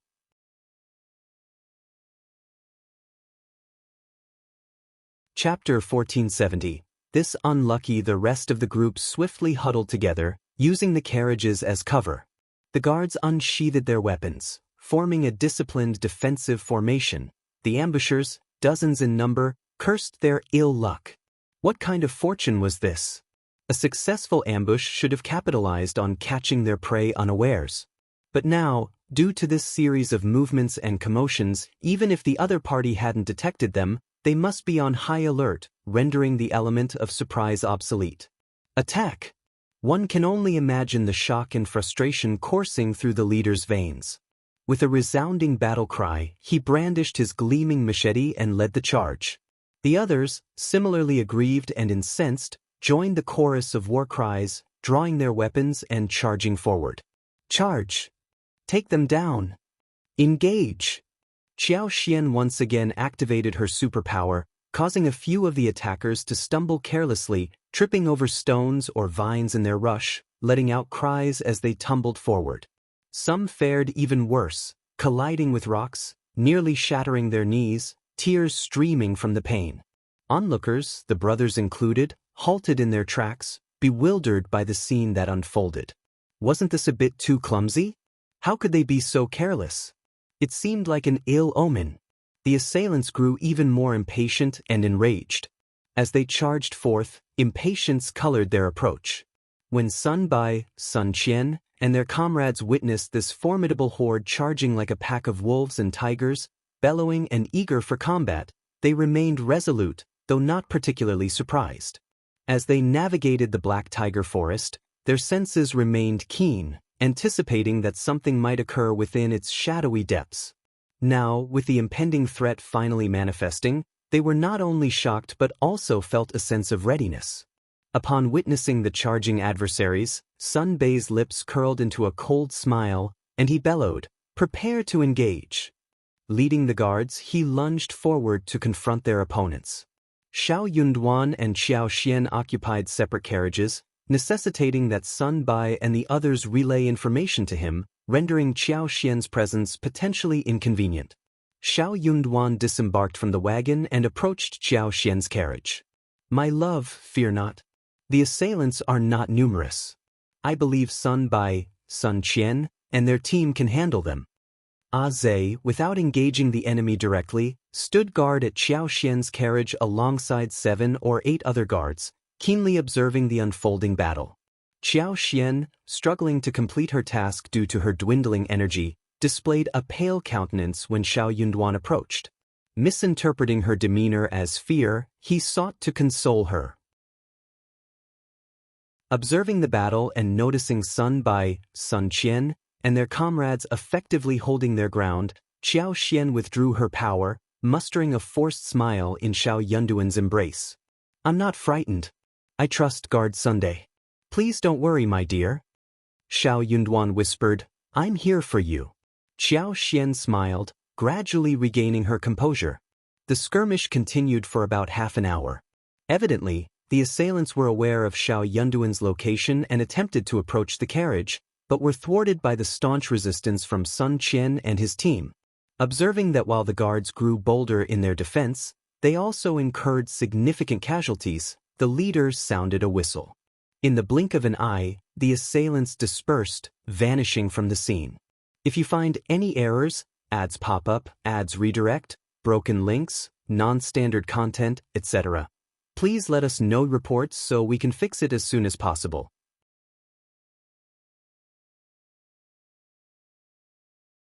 Chapter 1471, Ill-Intentioned Sun Bai, Sun Qian, and the rest led the effort to clean up the aftermath, tending to the wounded and providing necessary first aid. The ordinary followers, although visibly shaken, staggered forward to offer their assistance. Their limbs trembled, and many could scarcely move due to exhaustion. None of the attackers survived the encounter. Sun Bai and Sun Qian felt a sense of remorse but recognized the necessity of their actions. Afterward, they invited Xiao Yunduan to a quiet spot. "Lord, those people, despite their disguises as mountain bandits and their concealed identities, are certainly not typical mountain bandits. Genuine mountain bandits lack the coordination and training we just witnessed. These individuals possess highly disciplined skills, suggesting systematic and prolonged training. It's unlikely that common mountain bandits could achieve this level of proficiency. I suspect their background. There was a significant likelihood, around 80% to 90%, that they were dispatched by one of the princes, with the fourth prince being the prime suspect. However, lacking concrete evidence, Sun Bai refrained from making baseless accusations. Xiao Yunduan nodded and replied thoughtfully, "I anticipated this would occur, and their presence reassures me. Nevertheless, I have a strong sense they won't give up easily. We must remain vigilant. Instruct them to maintain heightened patrols and to report any suspicious activity to me immediately." "Understood, my lord." Sun Bai and Sun Qian nodded gravely, sharing Xiao Yunduan's sentiments. This was merely the beginning, not the conclusion. Each of the princes harbored deep-seated animosities against the crown prince, and the opportunity to undermine his standing was too tempting to resist. Whether it was solely the fourth prince or if other princes were involved remained unclear. As the crown prince, Xiao Yunduan was under constant scrutiny. He was cautious with his words and actions, refraining from making confrontational statements against his brothers to avoid tarnishing his reputation. This cautious approach allowed his siblings to accrue more power over time. Their organization boasted a substantial number of individuals under their command. Having already initiated action, they couldn't simply abandon their efforts. It was evident, though, that after the considerable delay, they wouldn't be able to exit the Black Pine Forest before nightfall, which further heightened everyone's anxiety. Xiao Yunduan remained unperturbed, calmly suggesting, "We might as well limit our travels for the day. Once we cross this rocky slope, we can find a suitable spot to spend the night. With our large group, we need to be cautious." In a way, the forest's intricate environment serves as a form of protection for us. Witnessing his composed demeanor, the group found some solace and concurred with his decision. Xiao Yunduan boarded Xiao Xian's carriage and transferred Li Xia and 2 others to his own. His wife had likely been quite alarmed and needed his presence for comfort. Drawing the curtain, the carriage started to move at a leisurely pace. Xiao Yunduan took Qiao Xian into his arms, sitting her on his lap, gently reassuring her. Qiao Xian's heart warmed with a mixture of emotions, leaving her uncertain whether to laugh or cry. Nevertheless, she felt a sense of pride within herself, understanding the importance of demonstrating her courage and composure to her husband. Xiao Yunduan, seeing her unshaken demeanor, found immense relief. Throughout the journey, everyone remained on high alert and eventually traversed the rocky slope. After covering less than 3 miles, They halted and set up camp. If you find any errors, ads pop up, ads redirect, broken links, non-standard content, etc., please let us know reports so we can fix it as soon as possible.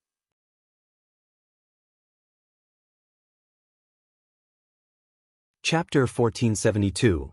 Wolfpack. The scout relayed that they were still about 16 to 17 miles away from the Black Tiger Forest, a distance that would require at least half a day of walking. Upon careful consideration, Sun Bai, Sun Qian, and the others selected a location within the woods to set up an overnight camp. They diligently cleared the area of underbrush, securing the horses to tree trunks and forming a protective ring with the carriages on the outer perimeter. They organized 4 rotating groups, each consisting of 36 individuals, to take turns patrolling during the night. The rest of the group were instructed to remain in their armor and not to remove it, maintaining a state of perpetual vigilance. As the sun slowly dipped below the western horizon, the evening glow faded, plunging the forest into deep darkness. The towering trees, rocks, and their shadowy silhouettes took on an eerie quality, exacerbated by sporadic sounds of flapping wings and eerie calls from birds, causing shivers down their spines. Their superior numbers provided some reassurance because if only a few individuals were to remain alone in this forest at night, the fear might have been paralyzing. To combat the darkness, they lit 3 large bonfires to illuminate the area. The night watchmen were responsible for ensuring the fires remained ablaze. In the moonless and pitch-black forest, the night offered no lunar illumination, making it an exceptionally dim night.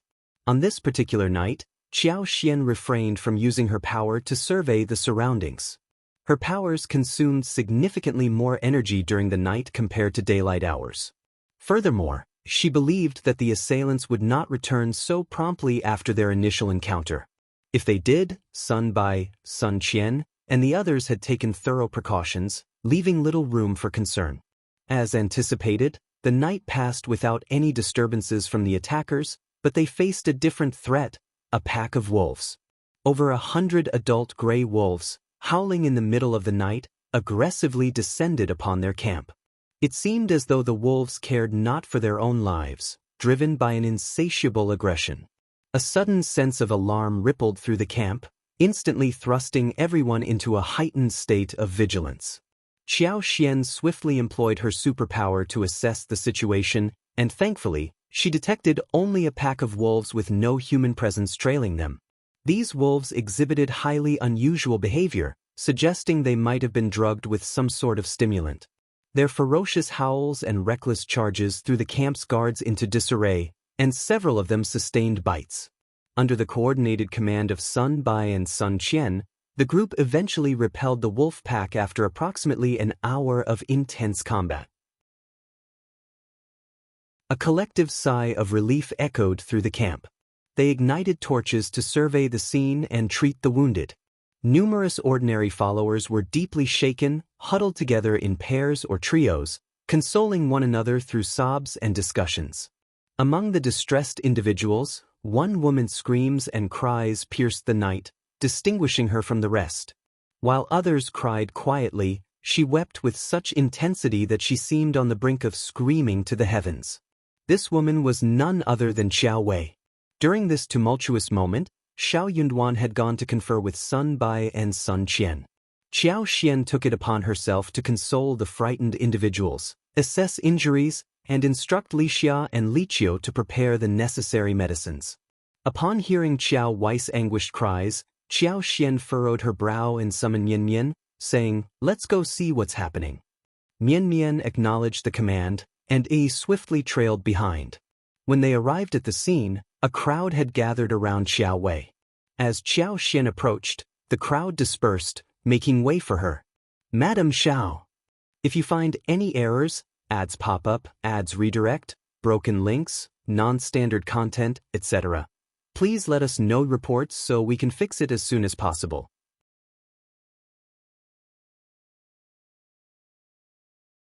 Chapter 1473. Qiao Wei. Injured. Qiao Xian nodded and directed her gaze towards Qiao Wei, who clutched her injured calf. "What happened?" Qiao Wei shot her an angry glare and retorted icily, "Can't you see for yourself? I'm injured." Qiao Xian gave an incredulous glance to those present. You may leave now, lend your assistance wherever necessary, and retire to rest once you're finished. We still have a morning journey ahead of us. Initially, no one harbored a fondness for Qiao Wei, but upon hearing this, they concurred and dispersed, leaving only Qiao He behind. Qiao Wei seethed with anger, casting a hateful glare in Qiao Xian's direction. Qiao Xian sneered, "Why are you staring at me? Return to your tent if you have the time. You're not the sole person injured, and yet, you're the only one making a scene. Miss Qiao, are you concerned that others might not notice your fine singing voice?" Qiao Wei's face flushed with anger and she snapped, "I was bitten by a wolf on my leg. I was bitten by a wolf. Observe it for yourself." The wolf's bite had nearly frightened her to death, and her leg had bled profusely. At the time, she believed she might face death or be left with a permanent injury. Fortunately, the two guards managed to eliminate the wolf in time. Despite this, the wound on her leg remained substantial, causing excruciating pain that left her incapable of withholding her cries. Qiao Xian was taken aback and shifted her gaze to Qiao Wei's leg. She observed the blood staining her dress. The darkness of the night obscured the wound, which Qiao Xian wouldn't have noticed without Qiao Wei's remark. Qiao Wei's sobbing grew louder. Qiao Xian cast a stern look at Qiao He and spoke coldly, "Your mistress is injured, yet you stand here motionless? How callous! In that case, you needn't serve her any longer." "Madam Xiao, what, am I not entitled to give you orders?" "Qiao Xian, do not overstep your bounds." Qiao Wei rebuked angrily. "He is my servant, and you have no right to shout at him." "I can't give her orders? So what?" Qiao Xian scoffed and turned to Ai. "Take her away and teach her a lesson." "Yes, madam." Ai, who consistently followed Qiao Xian and Xiao Yunduan's directives, promptly led Qiao He away. Miss. Enough." Qiao Xian delivered a resounding slap to Qiao He's face, her voice sharp. "What's the matter? Can I issue commands to you? You're nothing more than a servant. From where did you acquire such impertinence? How dare you look down on me? By what right? Do you think I will tolerate it?" Qiao He, covering her stinging cheek, felt an overwhelming mix of humiliation and anger. She lowered her head and refrained from making any further noise. With no alternative, she bowed her head because she served Qiao Wei. Qiao Xian was prepared to scold her and even strike her, leaving her with no room to resist. Qiao Wei stood in stunned silence, quivering with rage. Were it not for her excruciating leg pain rendering her immobile, she would have risen to confront Qiao Xian in a brawl. No one treated others in such a degrading manner. What's the meaning of this? "In merely providing your insubordinate servant with a lesson," Qiao Xian jeered. "There's no need to thank me. Escort her away." "Yes, let's go." This time, Qiao He didn't dare to resist and cast a desperate plea towards Qiao Wei.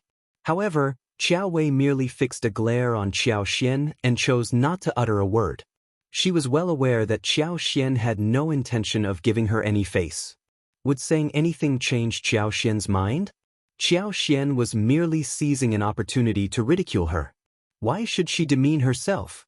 Why hadn't this wretched woman been eliminated during the daytime assassination? The attackers were completely inept. If you find any errors, ads pop up, ads redirect, broken links, non-standard content, etc., please let us know reports so we can fix it as soon as possible.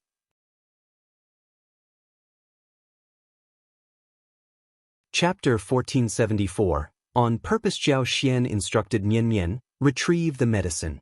With her back turned to Qiao Wei, she whispered something to Mian Mian, who nodded and quickly departed. Before long, Mian Mian returned with the necessary medical supplies. Qiao Xian then directed Li Xia and Li Qiao to assist her in applying the medicine and bandaging Qiao Wei's wound. Afterward, she instructed two maids to remain with Qiao Wei, ensuring they didn't leave her side for even a moment. Qiao Wei displayed no gratitude toward Qiao Xian. She merely glared at her and allowed the two maids to escort her away. With time, the commotion subsided, and the camp gradually grew quieter as everyone took the opportunity to rest. Shortly thereafter, Xiao Yunduan returned to their tent, shared by him and Qiao Xian. Qiao Xian addressed him, "Husband, I believe I've discerned why they placed Qiao Wei in this group." Xiao Yunduan was taken aback. After Qiao he was led away by Yi. Mian Mian promptly followed and inquired about the medicine for external injuries. After Yi provided the information, she hurried away again. Yi didn't escort Qiao He elsewhere. Instead, he suddenly kicked her from behind, hitting the back of her knee joint. Caught off guard, Qiao He emitted a pained groan and tumbled to the ground. Her vision darkened, and tears welled up instantly. Suppressing the pain in her chest, she clenched her teeth and lowered her head. "Madam has instructed you to kneel here without moving. You'll remain kneeling throughout the night. Should I catch you slacking off, you'll continue kneeling the following night and the one after that." Gritting her teeth, Qiao He retorted, "Madam has gone too far. I still need to return to serve our Mississippi." He snorted and maintained his silent vigil, eyeing her intently. However, his silence did not signify agreement with her words. Qiao He seethed internally, cursing the peculiar individuals surrounding Qiao Xian. Especially Yi, who appeared foolish and guileless, as though he were easy to deceive, when in fact, he was anything but. Yi couldn't be bothered to engage with them. Even when they tried to strike up conversations with him, he remained utterly silent, no matter what they said. This time, it was no different. Her vehement protests seemed to fall on deaf ears, as if they had automatically muted themselves. Nonetheless, Qiao He was well aware that if she dared to make a move, he would unquestionably kick her again.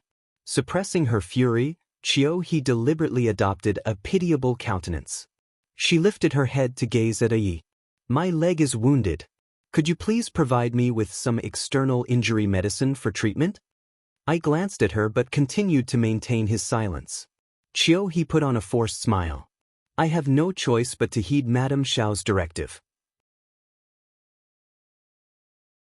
I'll apply the medicine and accept my punishment." As she struggled to rise, Yi raised his foot. "Attempt to move." Qiao He couldn't take it any longer.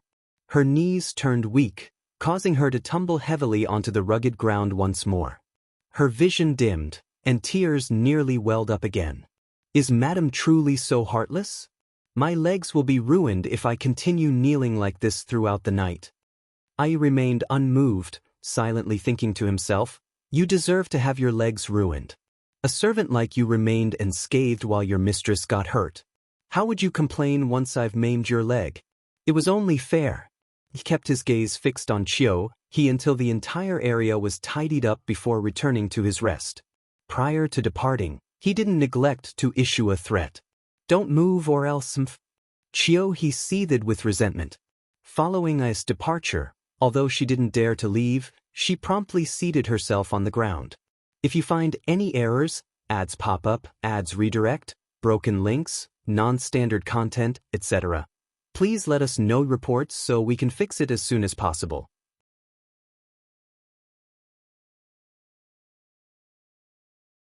Chapter 1475. Torment. Qiao He gently massaged her knee, feeling the pain intensifying. Undoubtedly, her external injury was not trivial.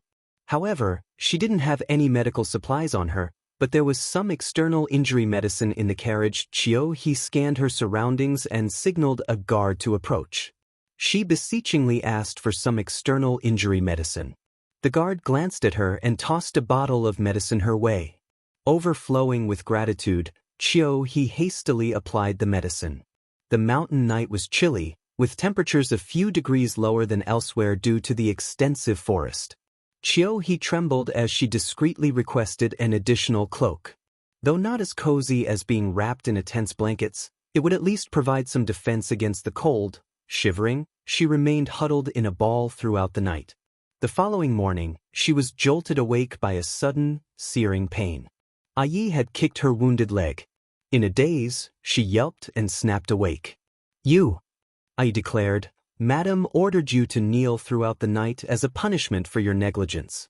Is this how you regard Madam's commands? You don't seem to take Madam seriously at all." "I am wounded and it's cold here. I dozed off because I wasn't vigilant. Please have mercy," Qiao he knew that her wound must have reopened. Even if it was just a superficial wound, she couldn't predict how many days of torment lay ahead. Nevertheless, she was the one at fault and couldn't afford to challenge Yi in any way. All she could do was admit her mistake. Her humiliation was quite profound. Yi uttered, "Madam expects you to return to your mistress. She anticipated your dishonesty and instructed you not to apply any more medicine or to take any. Kneel obediently in the carriage. If you defy her once more, I'll shatter your legs." Qiao he was stunned, her scalp prickling in apprehension. If Yi stated that he would break her leg, he would undoubtedly follow through with it. He wasn't one to be careless in his threats. Understood, Qiao he hobbled toward the carriage, feeling miserable. Each step she took was filled with excruciating pain. She privately cursed Yi for being exceedingly ruthless. In her current condition, she couldn't help but wonder how long it would take her to recover.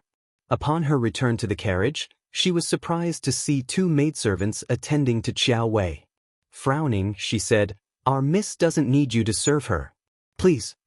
The two maidservants exchanged glances but remained unmoved. "Madame Xiao instructed us to be here." "Yes," Madame Xiao emphasized that we must not leave without her consent. Qiao he seethed and glanced at Qiao Wei. Qiao Wei furrowed her brows slightly but said nothing. Qiao he was clearly limping and in no condition to take care of herself. Her leg had yet to heal. Bearing her anger, Qiao he eventually climbed into the carriage, her wounds screaming with pain. She allowed the two maidservants to help her, but they paid her no mind. Instead, they confidently stated, "Madame Xiao sent us here to look after Miss Qiao. They were not here to serve her." Qiao he was seething with fury. Early in the morning, everyone continued their journey at a slow pace. Regardless of Qiao he's pleas for assistance, the two maidservants paid her no heed. Instead, they began to supervise her, insisting that she kneel and accept her punishment. Qiao he, she finally comprehended how Qiao Wei had felt when Qiao Xian had constantly scolded her. It was deeply frustrating, but she had no choice but to endure it. Qiao he responded indifferently, feigning as though they no longer existed. It was just kneeling after all. She would endure it. She knelt for a prolonged period. Having endured the torment outside throughout the night, she had caught a cold and suffered the effects of Yi's kicks. Her external injuries were substantial. Moreover, she couldn't pretend to kneel under the watchful eyes of the two maidservants. In less than half a day, she fainted. If you find any errors, ads pop up, ads redirect, broken links, non-standard content, etc., please let us know reports so we can fix it as soon as possible.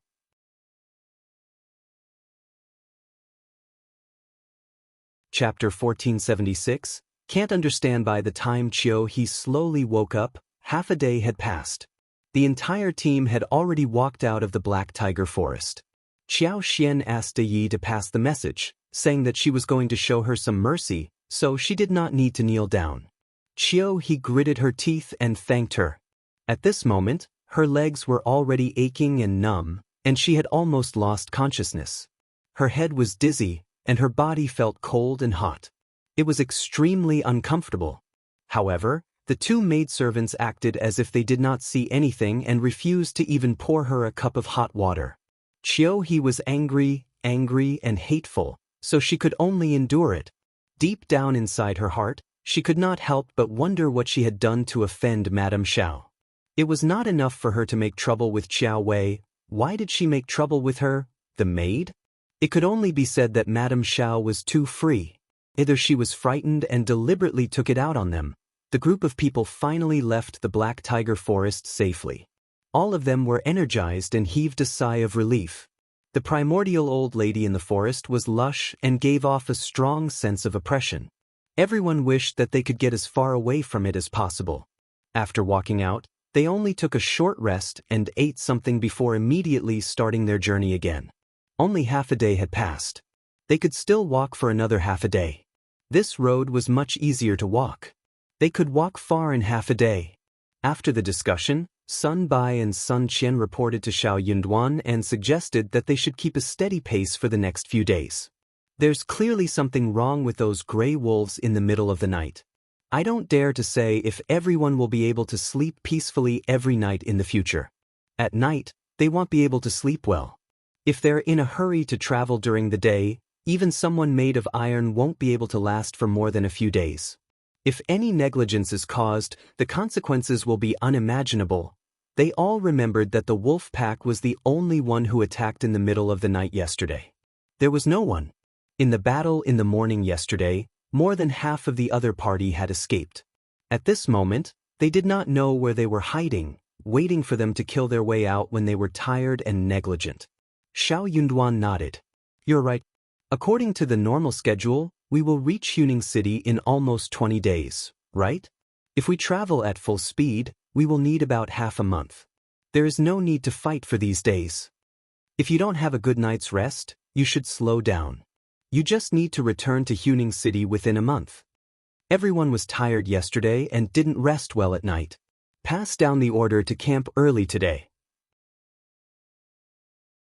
I have something to say then. Xiao Yunduan took a look at the two of them and praised them inwardly. They were indeed the elites of the prince's mansion. They were very thorough and timely. Sun Bai and Sun Qian looked at each other imperceptibly and secretly heaved a sigh of relief. They hurriedly agreed with cupped fists. What they were most worried about was that Lord Xiao would panic because of his insecurity. They wanted to speed up and get to Huning City as soon as possible. Everyone knew that as long as they reached Huning City, they would be much safer. Many people in the team had already expressed this intention. They couldn't wait to look like they could endure no matter how difficult or tiring the journey was as long as they could leave this place early. However, more haste, less speed meant more danger. Hence, they only rushed for about 2.5 hours in the afternoon. When they arrived at a place that Sun Bai and Sun Qian felt was suitable for them to camp for the night, they ordered the entire team to stop. If you find any errors, ads pop up, ads redirect, broken links, non-standard content, etc., please let us know reports so we can fix it as soon as possible.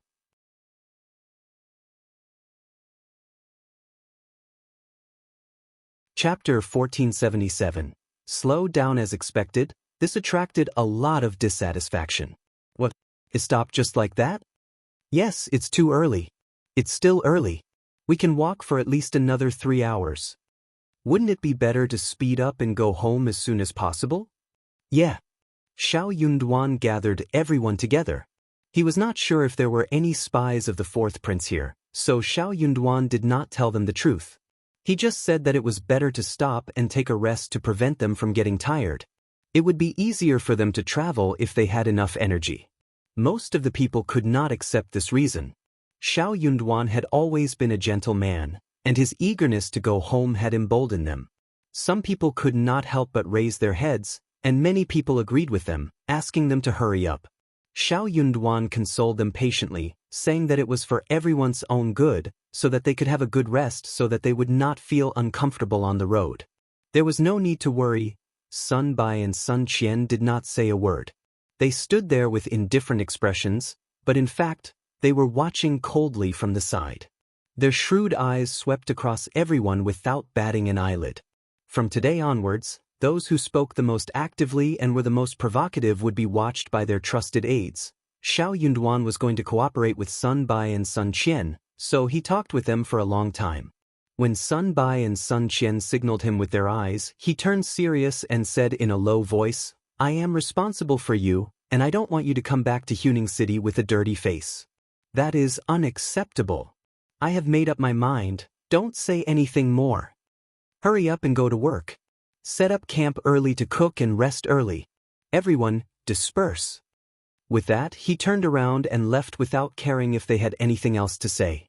Everyone looked at each other and could only leave dejectedly or unhappily. They went to work. Qiao Xian was waiting for Xiao Yunduan with a smile. They looked at each other and smiled. Xiao Yunduan was very pleased. He took her hand and said softly, "It will take a long time on the way. You look like you are in danger, but in fact, you are saving your strength in case you are attacked. Don't worry, my wife, I have arranged everything." Qiao Xian nodded with a smile. "Husband, you don't have to explain to me. You have your own reasons." Xiao Yunduan smiled. How nice it would be if everyone was as reasonable as his wife. In the middle of the night, another crazed wolf pack came to harass them. This time, there were not so many, only 20. Even so, in the middle of the night, it caused a huge commotion in the camp. Fortunately, there were no casualties. The next day, they still found a suitable place to set up camp early in the morning. That night, they did not encounter any more accidents. However, there were crazy wolf packs attacking at night for 2 consecutive nights. Everyone subconsciously became vigilant and felt that they would come tonight, so they did not dare to fall asleep at night. On the night of the 3rd day, Qiao Xian secretly used her superpower and extended it to 5 miles away from the camp. That night, more than 10 wolves tried to attack the camp. But before they got close, Qiao Xian used her power to mutate the vines and strangled them all to death. It was not that she was cruel, but she had no choice. Although the grassland was vast, the number of wolves in each area was limited. The wolf pack and the wolf pack each had their own territory, so they would not easily cross the line. If you find any errors, ads pop up, ads redirect, broken links, non-standard content, etc., please let us know reports so we can fix it as soon as possible.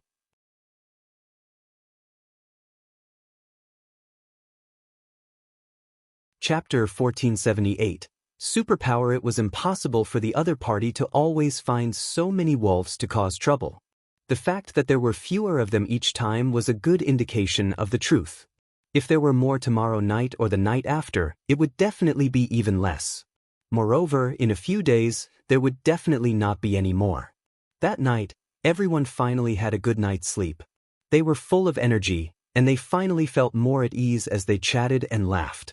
It seemed like the other party had run out of tricks. Qiao Xian was exhausted at night, so she was very sleepy during the day. At first, Xiao Yunduan thought that something was wrong with her, so he was worried and anxious. But then she said with a smile that she did not sleep well at night and that she just needed to get some sleep in during the day. Then Xiao Yunduan asked the accompanying doctor to check her pulse. It turned out that she was indeed tired and not in good spirits, so he did not insist. Qiao Xian slept for half a day in the wagon and finally got over it. When they were about to reach their camp in the afternoon, they were much more energetic. Seeing this, Li Xia smiled and said, "Madam looks much more energetic now. Mian Mian, quickly go and tell the adults. Don't let Lord worry." Mian Mian smiled and agreed. She ordered the carriage to slow down and jump down. Qiao Xian was not able to stop them, so she said helplessly, "That is not necessary. You are just messing around." Li Xia and Li Qiao covered their mouths and laughed. Li Qiao also smiled and said, "Madam, this was all instructed by the Lord. You went to bed early in the morning. The Lord came over several times and saw that you were sleeping soundly, so he couldn't bear to disturb you. That's why he specially instructed you. The Lord is taking good care of you, madam." "True." Qiao Xian got slightly startled. So she had slept for so long? She only knew that she had a very deep and comfortable sleep, but she had not expected that she would fall asleep during the whole day. A few moments later, Xiao Yunduan rode a horse over and called her through the curtain. Qiao Xian lifted the curtain and smiled at him. "Husband." Xiao Yunduan smiled and looked at her up and down. "You look much more energetic. You must be tired." As she spoke, she felt a little guilty. Over the past few days, she had probably been frightened a lot. Although she did not show it on her face, when he comforted her, she was still smiling and comforting him instead. However, how could he not be afraid? Xiao Yunduan sighed inwardly. Thinking about how there were still so many days to go, he couldn't help but say some comforting words. They chatted for a while and Xiao Yunduan left when someone came to look for him. After traveling for less than half an hour, they stopped and set up camp. At this time, it was about 4 in the afternoon. In this place where the sky turned dark much later than in the capital, there were at least 4 hours before it turned dark. Qiao Xian was full of energy and felt refreshed, so she went to find trouble with Qiao Wei. Qiao Wei's injury had been tampered with by Qiao Xian, and she was recovering very slowly. Qiao He's leg had been kicked by A Yi, and the medicine was not very effective either. These days, The two of them had been very low-key and kept a low profile. As soon as Qiao Xian arrived, Qiao Wei got startled and stared at her. Qiao Xian snorted. "I am just here to see how Miss Qiao is doing. Please get well or we will be dragged down." You didn't do it on purpose, right? You. The veins on Qiao Wei's forehead throbbed as she gritted her teeth. "Qiao Xian, don't push me too far. If you find any errors, ads pop up, ads redirect, broken links, non-standard content, etc., please let us know reports so we can fix it as soon as possible."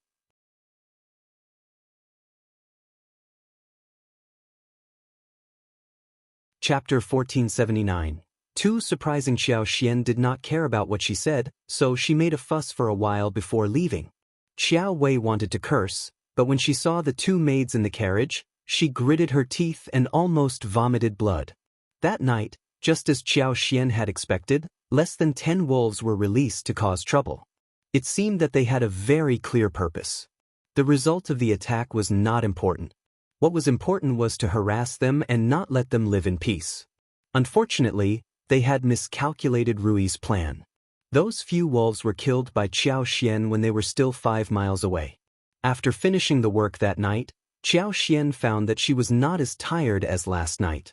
It had something to do with the fact that there were not many wolves tonight.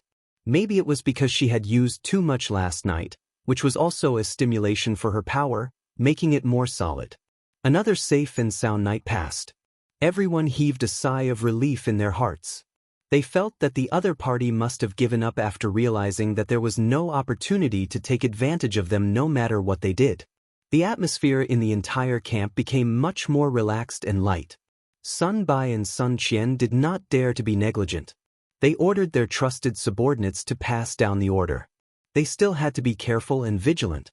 It was impossible for the fourth prince to only have this little trick up his sleeve. What they did not know was that in another place in the grassland, a group of people looked at the row of wolf corpses on the ground in front of them. Their expressions were solemn as they fell into deep shock and contemplation. It was the same for both knights. Before these wolves could reach the other party's camp, they were all dead.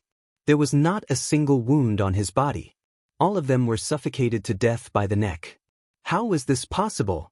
This was a wolf, not some harmless little animal. Moreover, they had fed them medicine that would make them irritable and irrational. If they wanted to kill them, they could only fight them head-on. No one could strangle them so neatly.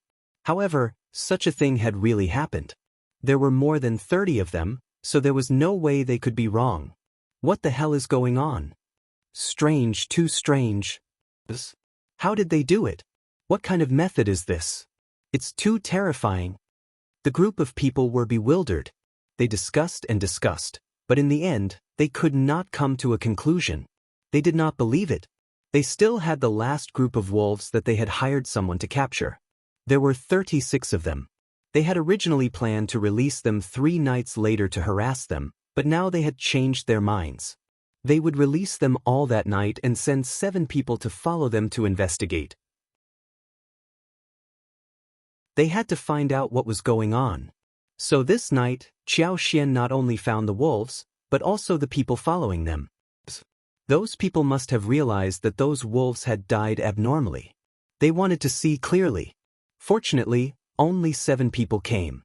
It was obviously impossible for 7 people to keep an eye on more than 30 wolves. Qiao Xian's superpower had reached a level where she could control her power freely. Also, it was very dark at night, and the grass was very lush at this time of the year. She could always choose their blind spots to attack, and soon, 7 or 8 wolves died silently. When someone noticed the dead wolves and ran over to take a look, the others joined them as well. While they were looking at each other, Qiao Xian took the opportunity to strike, using her superpower to take down another 7 or 8 wolves before they could see them. If you find any errors, ads pop up, ads redirect, broken links, non-standard content, etc., please let us know reports so we can fix it as soon as possible.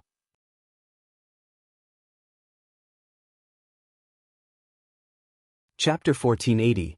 It happened again. She repeated the same method 2 or 3 times. When the 7 people were dizzy, bewildered, and unable to look around in time, The 36 wolves had already suffocated to death. They silently lay in various postures in the grass. Under the bleak night sky, a cold wind blew, and the weeds rustled. A bone-piercing chill rose from under their feet, making one's hair stand on end. Ghost. There's a ghost. One of them let out a shrill cry and screamed as he turned around and ran. The other 6 were already frightened by this strange scene. With someone taking the lead, everyone's mentality immediately collapsed. One after another, they just turned around and ran in panic. How is this still a shadow guard assassin with strong martial arts skills? They were just in a sorry state. Qiao Xian snickered inwardly. She immediately activated her power and wanted to kill all 7 of them. She did not dare to kill them, but these bastards were not good people. They could at least be half crippled. But these people were not weak, so they ran away as fast as lightning. Qiao Xian did not manage to catch all of them, so she only caught the 2 people who were the last. The 2 of them were caught by the grass and fell to the ground. In their shock, they wanted to get up and continue running, but they could not get up no matter what. The grass wrapped around their feet became tighter and tighter, so tight that it was almost into their flesh. The 2 of them were both experts in martial arts and could easily break the necks of others. However, at this moment, they were wrapped by the weeds and could not break free. They had just witnessed such a strange scene. Now that they had encountered such a situation, the 2 of them were frightened out of their wits. They tore open their throats and screamed, "Help! Help!" Then their eyes rolled back and they actually fainted from fear. After dawn, the other party's group came searching. When they saw the wolf corpses all over the ground, they were all speechless. When they found the 2 of them, they checked their breathing and found that they were still breathing. They were overjoyed and quickly saved them. They were still hoping to get something out of them. Unexpectedly, the 2 of them were still filled with fear when they woke up. They did not know anything. They really did not know. It must be a ghost. A ghost grabbed my foot. I couldn't break free no matter how hard I struggled. It must be a ghost. It's too scary, too scary. One of them was mumbling incoherently, while the other was so frightened that his eyes were frozen. When he heard these words, his face instantly turned pale, and he screamed with fear in his eyes. He had obviously gone crazy. When everyone looked at the 2 of them again, their legs were already crippled. Moreover, their mental state was abnormal. Everyone looked at each other, especially those who had personally experienced that strange thing last night. Their eyes were filled with fear, and their hearts were filled with sorrow. Almost they would also become like this. Lord, what should we do? What kind of demon, demonic spirit technique is this? What kind of demon technique is this?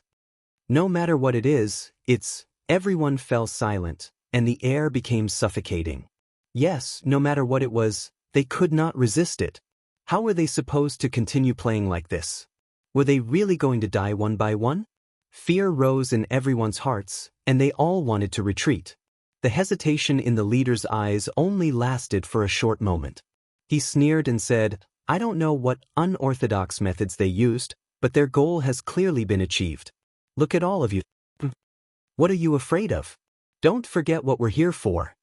If you find any errors, ads pop up, ads redirect, broken links, non-standard content, etc., please let us know reports so we can fix it as soon as possible."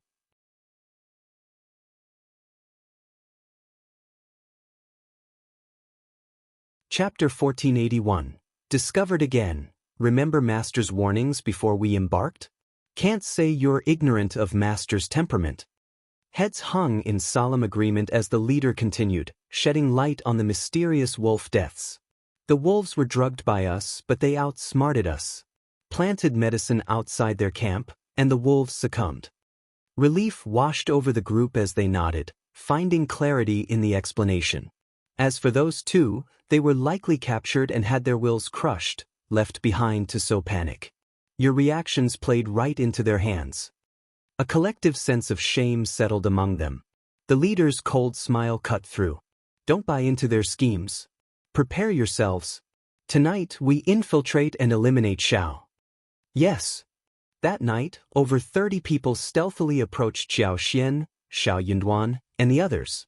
However, Qiao Xian detected them 5 miles away. With time being of the essence, Qiao Xian couldn't afford to let her guard down. Sleep during the day, vigilance at night, every moment counted. Surprisingly, her superpower became more potent and concentrated with each stimulation. A delightful revelation amidst the tension. Tonight, a substantial number of skilled individuals, clad in nocturnal attire, silently moved with expertise. Their potential intrusion posed unimaginable consequences. Qiao Xian, however, smirked internally.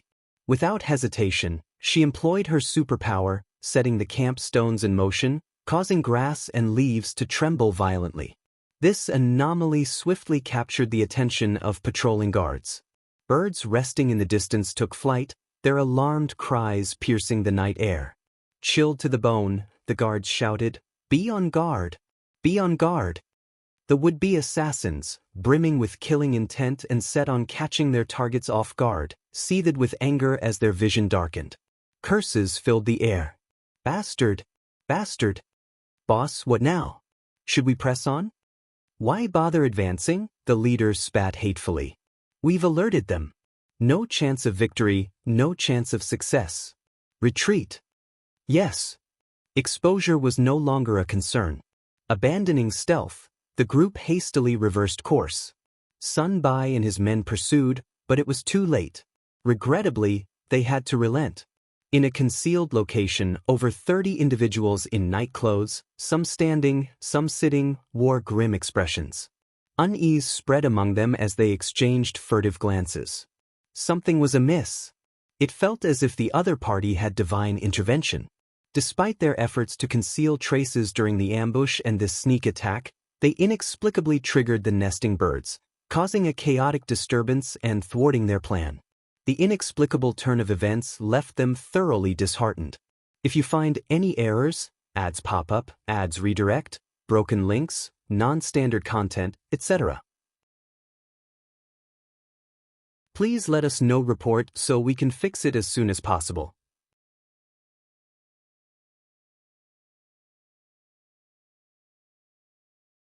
Chapter 1482.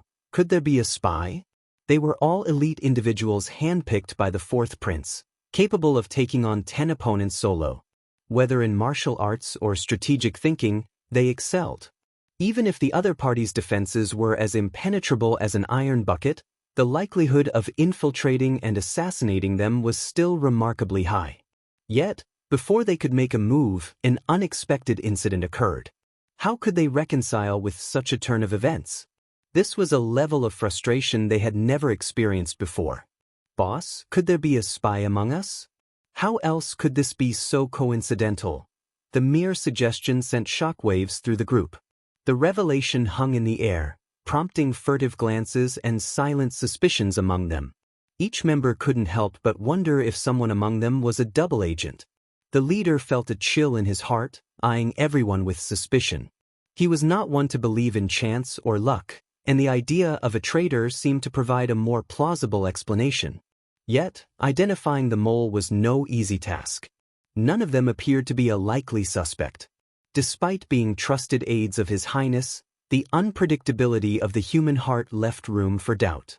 If there's no evidence, refrain from baseless accusations, the leader warned, though internally he pondered, could the accuser be deflecting attention from their own guilt? Despite the suspicion, immediate action seemed inappropriate. The priority now was to uncover the mole. Amidst the tension, the atmosphere suddenly shifted to calmness, surprising Xiao Yunduan, Sun Bai, and Sun Qian. This time, they were genuinely stunned, struggling to grasp the meaning behind the other party's actions. Even the experienced Sun Bai and Sun Qian found themselves bewildered. The only certainty amidst the confusion was the assurance of sufficient rest time. With that, the pace of their journey could be accelerated. Yet, vigilance remained paramount, especially during the night. Careful selection of safe resting places was imperative. The plan had undergone a drastic change. What was initially estimated to be a cautious month-long journey was now shortened by 6 to 7 days, adding a layer of torment to their stay in this desolate, dangerous foreign land. The return to Huning City was imminent, slated for no more than 3 days according to the revised itinerary. The anticipation lifted spirits, infusing the group with newfound energy as they hurried forward. Each evening, during their camp setups and rests, small groups convened to passionately discuss plans for their return to Huning City. The prospect of relaxation and rest fueled their eagerness to hasten the journey. That night, they camped on a small hill, enjoying a broad field of vision with their backs against a weathered stone wall. As they neared Huning City, the scarcity of trees made ambushes difficult, contributing to a subconscious sense of relaxation. Amidst the eagerness to return home, a lapse in attention became inevitable. Little did they anticipate that their proximity to Huning City would almost lead to their demise on an otherwise ordinary night. Accustomed to extending her superpower's range to 5 miles, Qiao Xian ensured constant vigilance over the surroundings, keeping everyone safe. In the early morning haze, the thunderous sound of approaching horse hooves startled Qiao Xian, prompting her to instinctively retract her superpower. If you find any errors, ads pop up, ads redirect, broken links, non-standard content, etc., please let us know reports so we can fix it as soon as possible.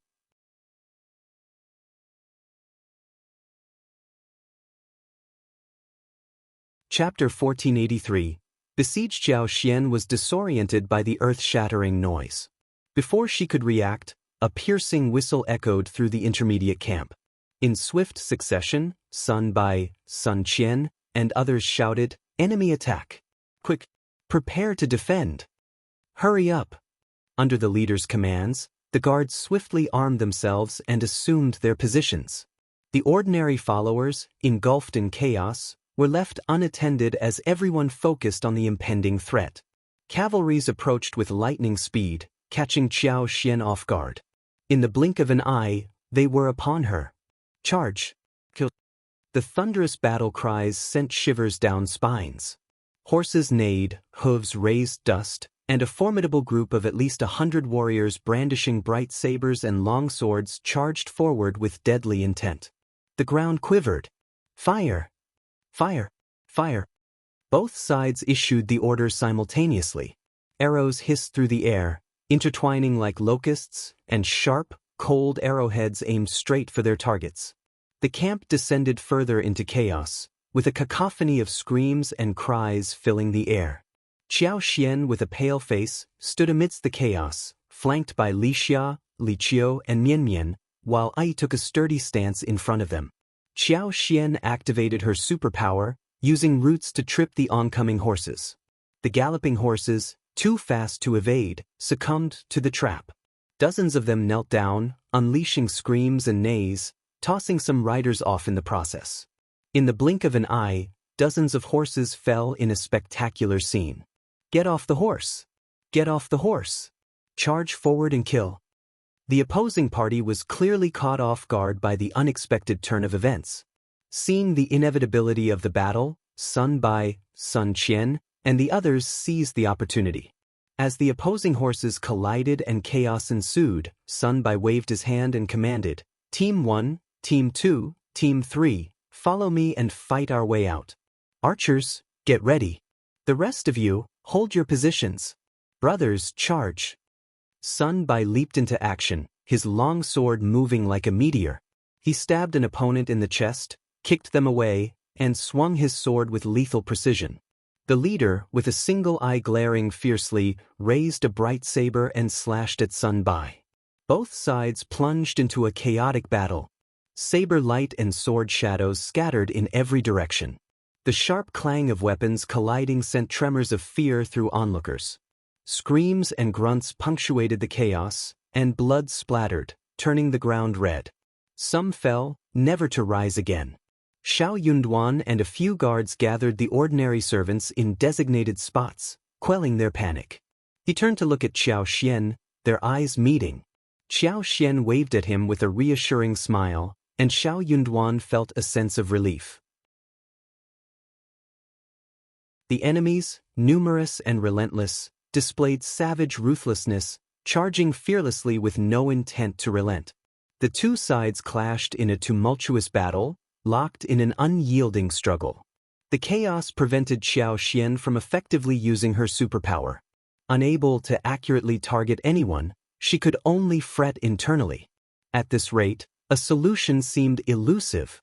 If you find any errors, ads pop up, ads redirect, broken links, non-standard content, etc., please let us know reports so we can fix it as soon as possible.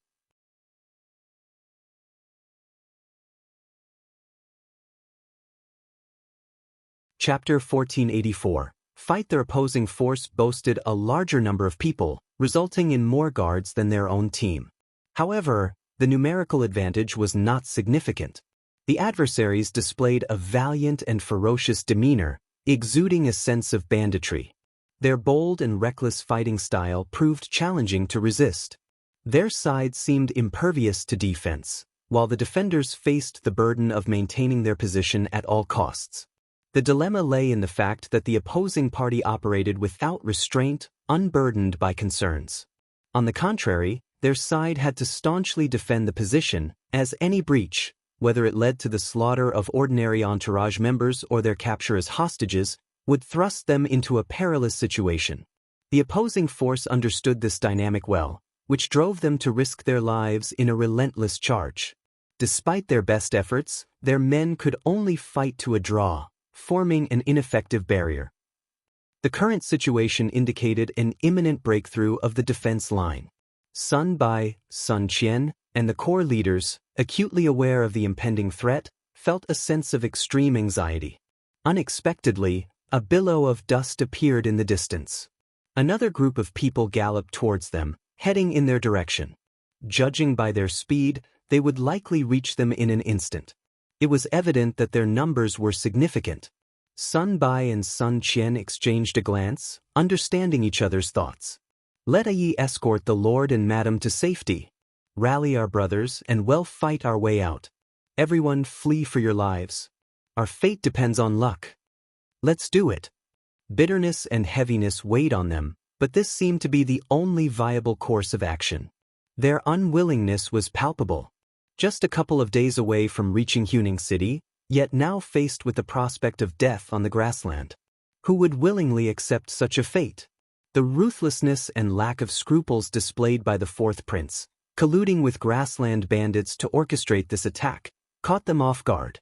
These were no ordinary bandits. The moment the fight began, Sun Bai, Sun Qian, and others could discern their true nature.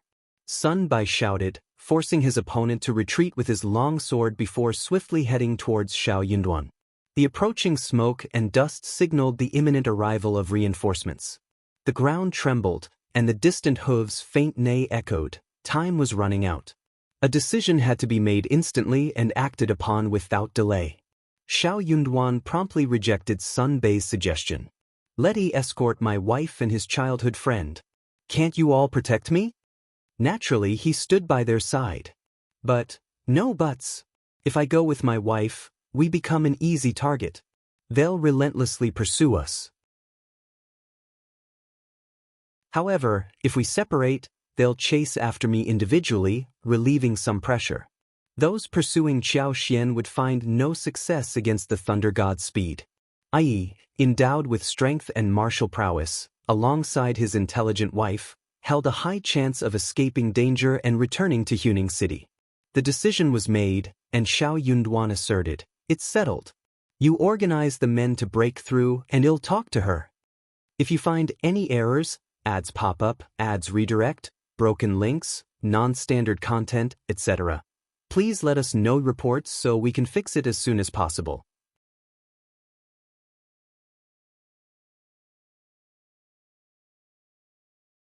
Chapter 1485. Prepare to escape. Sun Bai stood there, momentarily speechless. Frowning, he sighed, then stomped his feet to carry out Xiao Yunduan's orders, organizing the servants. Taking hold of Qiao Xian's arms, Xiao Yunduan whispered urgently. Qiao Xian was taken aback. There's no time. Tell Yi to prepare. You'll charge forward shortly. Sun Bai will arrange cover for you. Don't worry, it'll be fine. Sun Bai and the others can protect me. It'll take Li Xia and the rest, but whether they make it out depends on luck. Xiao Yunduan couldn't offer guarantees in such dire circumstances. A lump formed in Qiao Xian's throat. Her bond with Li Xia and the others ran deep, and she couldn't leave them behind.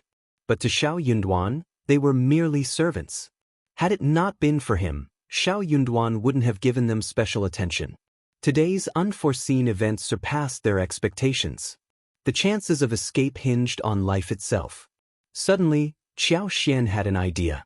She held onto Xiao Yunduan and said, "Husband, it might not be an enemy. It could be one of us." Xiao Yunduan was startled. Quickly, Qiao Xian smiled and continued, "I don't believe they're enemies. They don't need to approach in two separate groups. If they truly belong to our side, wouldn't it be better to combine forces and attack simultaneously? Don't forget, we're close to Huning City, with numerous garrisons within 100 miles. Who's to say?" Xiao Yunduan's eyes flickered as he began to consider. Qiao Xian chuckled. "Shall we make a bet?" She gazed at him with bright black eyes, a faint smile gracing her red, full lips. The curve of her eyes and the flicker within spoke of her confidence and brightness. Xiao Yunduan couldn't help but be excited by her words. What she suggested made perfect sense. With that in mind, he decided to take the gamble. Even if they lost, there would still be time to escape later. Having Sun Bai, Sun Qian, and Yi by their side made the couple's escape a manageable task. For the others, escaping now would likely result in heavy casualties, and the outcome wouldn't differ much if they waited. On the other hand, if the bet proved correct, there would be no need for anyone to escape, and no harm would befall them. The gamble seemed too favorable to pass up. Xiao Yunduan erupted into laughter. "All right, let's take the gamble. You've always been lucky, and I trust you." Qiao Xian smiled. "We are both lucky." The couple exchanged grins. Xiao Yunduan immediately sought out Sun Bai.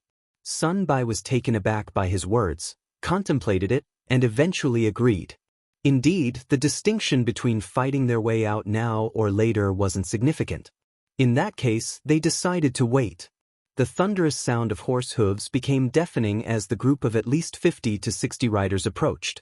"Blind Sure, is it really you? Why are you here again?" Although this group consisted of only 50 to 60 cavalrymen, it was evident they were elite. All had arrows notched, aimed at the battlefield where the two sides had ceased their deadly conflict.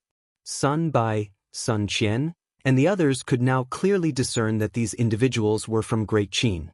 Despite lacking military attire, the bows and arrows were unmistakably of military origin.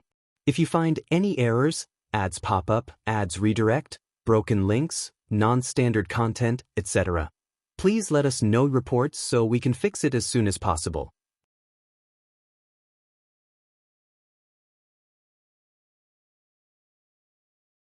Chapter 1486. The result of the gamble. Additionally, these horses were impeccably groomed, a standard not found anywhere outside the military. In contrast to Blind Sure and his companions' mounts, which varied greatly. Sun Bai promptly cupped his fists and declared in a resounding voice, "Brothers, we are escorting Princess Shuangfu and the Prince of Qingdis wedding envoy team. For some reason, we find ourselves besieging and attacking these bandits. Please assist us. We will surely repay your kindness after this." The opposing group appeared startled, gasping as they regarded them with curiosity. Xiao Yunduan rose and offered a respectful salute. "Thank you so much." Blind Sure, in apparent distress, feigned composure. He spat and declared fiercely, "How would I know who they are? I just aim to relieve them of their riches. Unluckily for me, it seems my fortunes have run dry. Let's go." With a shout, he leaped onto the nearest horse, clamping his legs together and smacking the horse's hindquarters twice with the hilt of his knife. The horse whinnied in pain and galloped away. His subordinates, in a panicked frenzy, hastily mounted their horses, some settling for whichever they could seize. In the blink of an eye, they scattered like frightened birds and beasts, leaving the scene swiftly. The young man who had berated Blind Sure earlier brandished his whip with a cold smile. "Consider yourself fortunate this time. You've had an easy escape." As he spoke, he dismounted, and those with him also stowed their bows and arrows, following suit.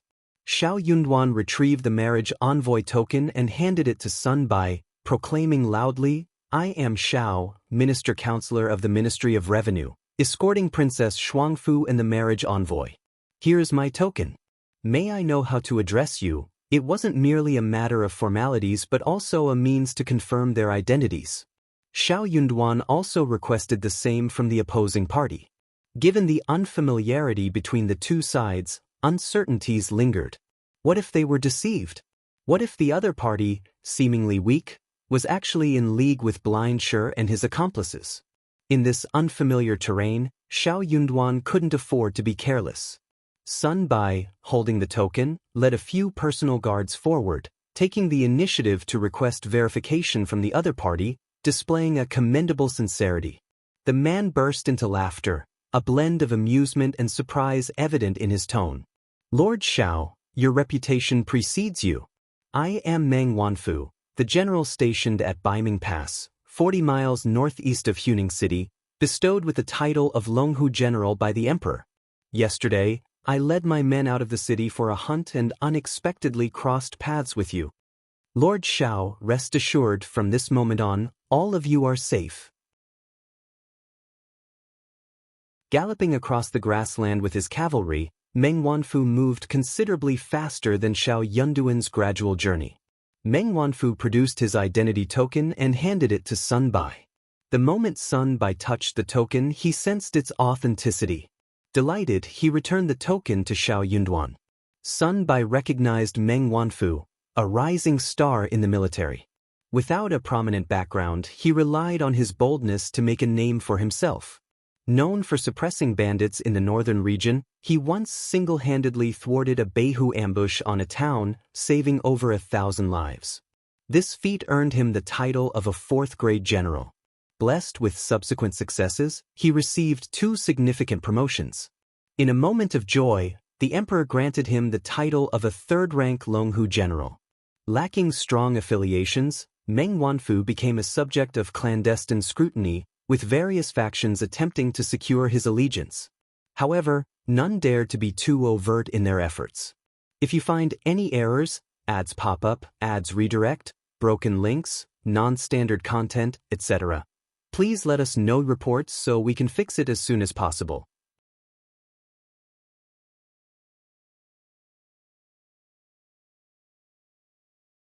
Chapter 1487. Old friend. That's why the Crown Prince took notice of him. Sun Bai and Sun Qian were also aware of it. Knowing Sun Bai's meticulous nature, Xiao Yunduan trusted that if he was fine, there must be no problem. He moved forward to meet General Meng. With the confirmation of safety, everyone let out a collective sigh of relief. They proceeded to clean up the battlefield, tend to their wounds, and pack their belongings. Meng Wanfu and his companions joined in to lend assistance.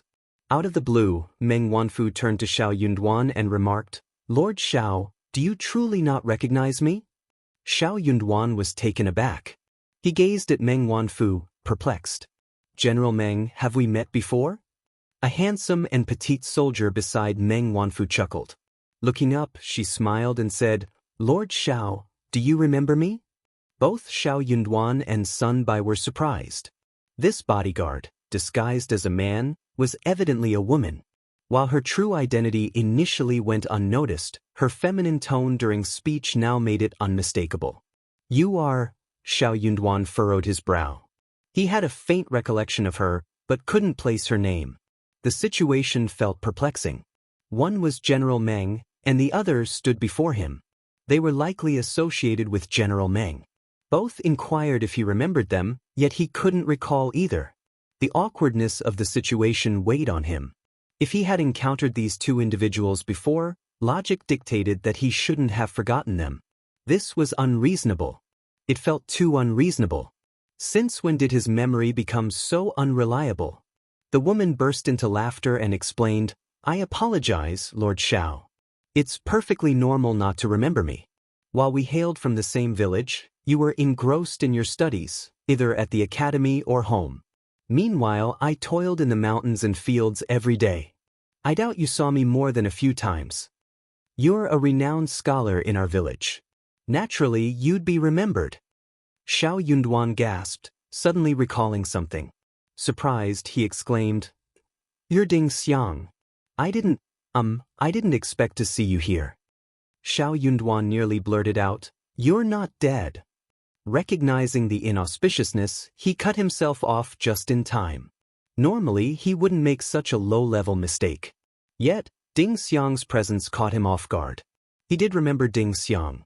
Otherwise, he wouldn't have found her familiar. However, the Ding Xiang before him differed significantly from his memory, preventing the connection. The magical and unbelievable nature of this world left him dumbfounded. Ding Xiang joined Meng Wanfu in hearty laughter. "I never imagined Lord Xiao would recall me." Ding Xiang expressed her joy. Meng Wanfu smiled, opting not to press Xiao Yunduan further. He respectfully bowed and said, "Lord Xiao, do you remember saving a man in a coma on your way home with Madame Xiao?" "That was me." While Xiao Yunduan might not recall Meng Wanfu could never forget his savior. Unaware of the capital's situation, the Lord Xiao before them matched the image in Meng Wanfu's mind. Ding Xiang's mention of Xiaoding village aligned with what Madame Xiao had conveyed. Everything fell into place. If you find any errors, ads pop up, ads redirect, broken links, non-standard content, etc., please let us know reports so we can fix it as soon as possible.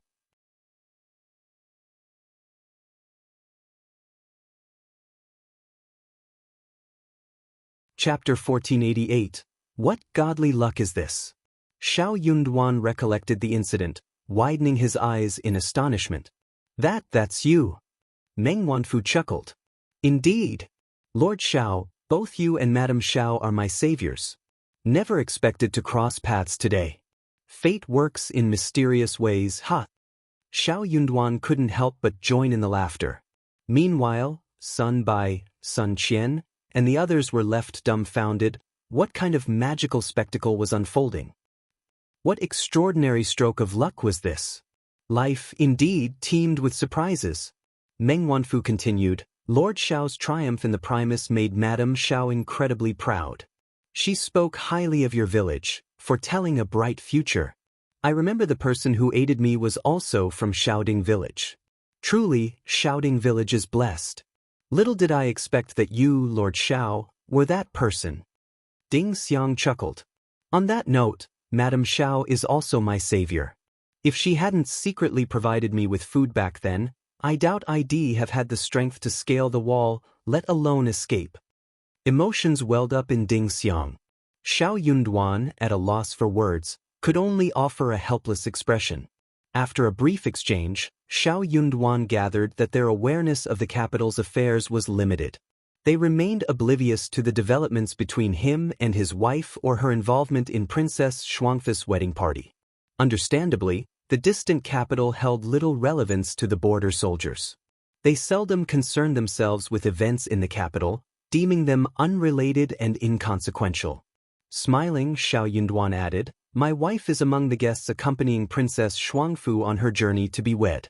Initially, she was conversing with the princess and is currently with the envoys, so you, really?" Ding Xiang's eyes sparkled with surprise and delight. "Is Madame Xiao truly here? Where can I find her?" Xiao Yunduan gestured behind him, and Ding Xiang eagerly rushed toward them. Meng Wanfu chuckled and waved at Xiao Yunduan, expressing respect. "Lord Xiao, please. It seems we still have a considerable distance to cover. Lord Xiao, take a rest." Xiao Yunduan nodded with a smile. "General Meng, there's no need for such formality. I don't possess the qualifications." But Meng Wanfu insisted, "You are more than worthy. Anytime you're worthy. Scholars like you are admirable, knowing so much, unlike me, barely literate.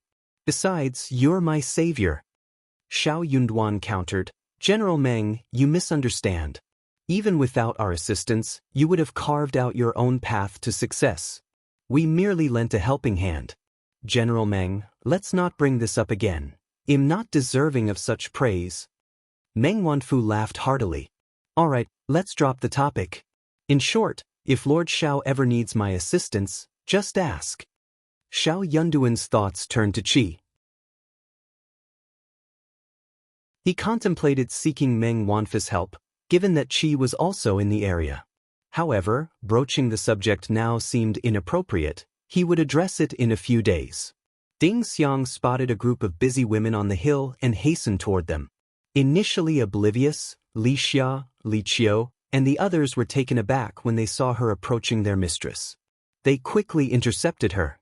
"My lord, you," Ding Xiang burst into laughter and, realizing her attire, explained with a smile, "I'm a woman just like you.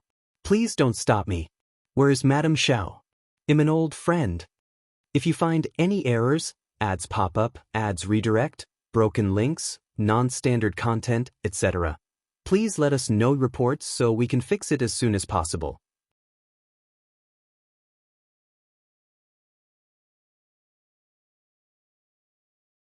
Chapter 1489.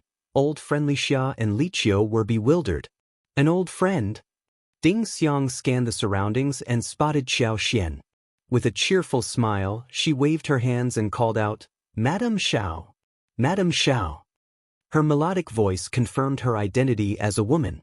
Qiao Xian looked up and recognized her. Stunned. "You are..." Ding Xiang spared Qiao Xian the guessing game. Lifting her head, she beamed with a bright smile. "Madame Qiao, I am Ding Xiang from Xiaoding village. You visited me that night and brought me food." "Ding Xiang?" Qiao Xian echoed Xiao Yunduan's surprise, nearly bursting with excitement. "Ding Xiang? I knew you would be all right. I had a feeling back then. I never expected this." Ding Xiang chuckled and nodded emphatically. "Yes. Imperfectly fine."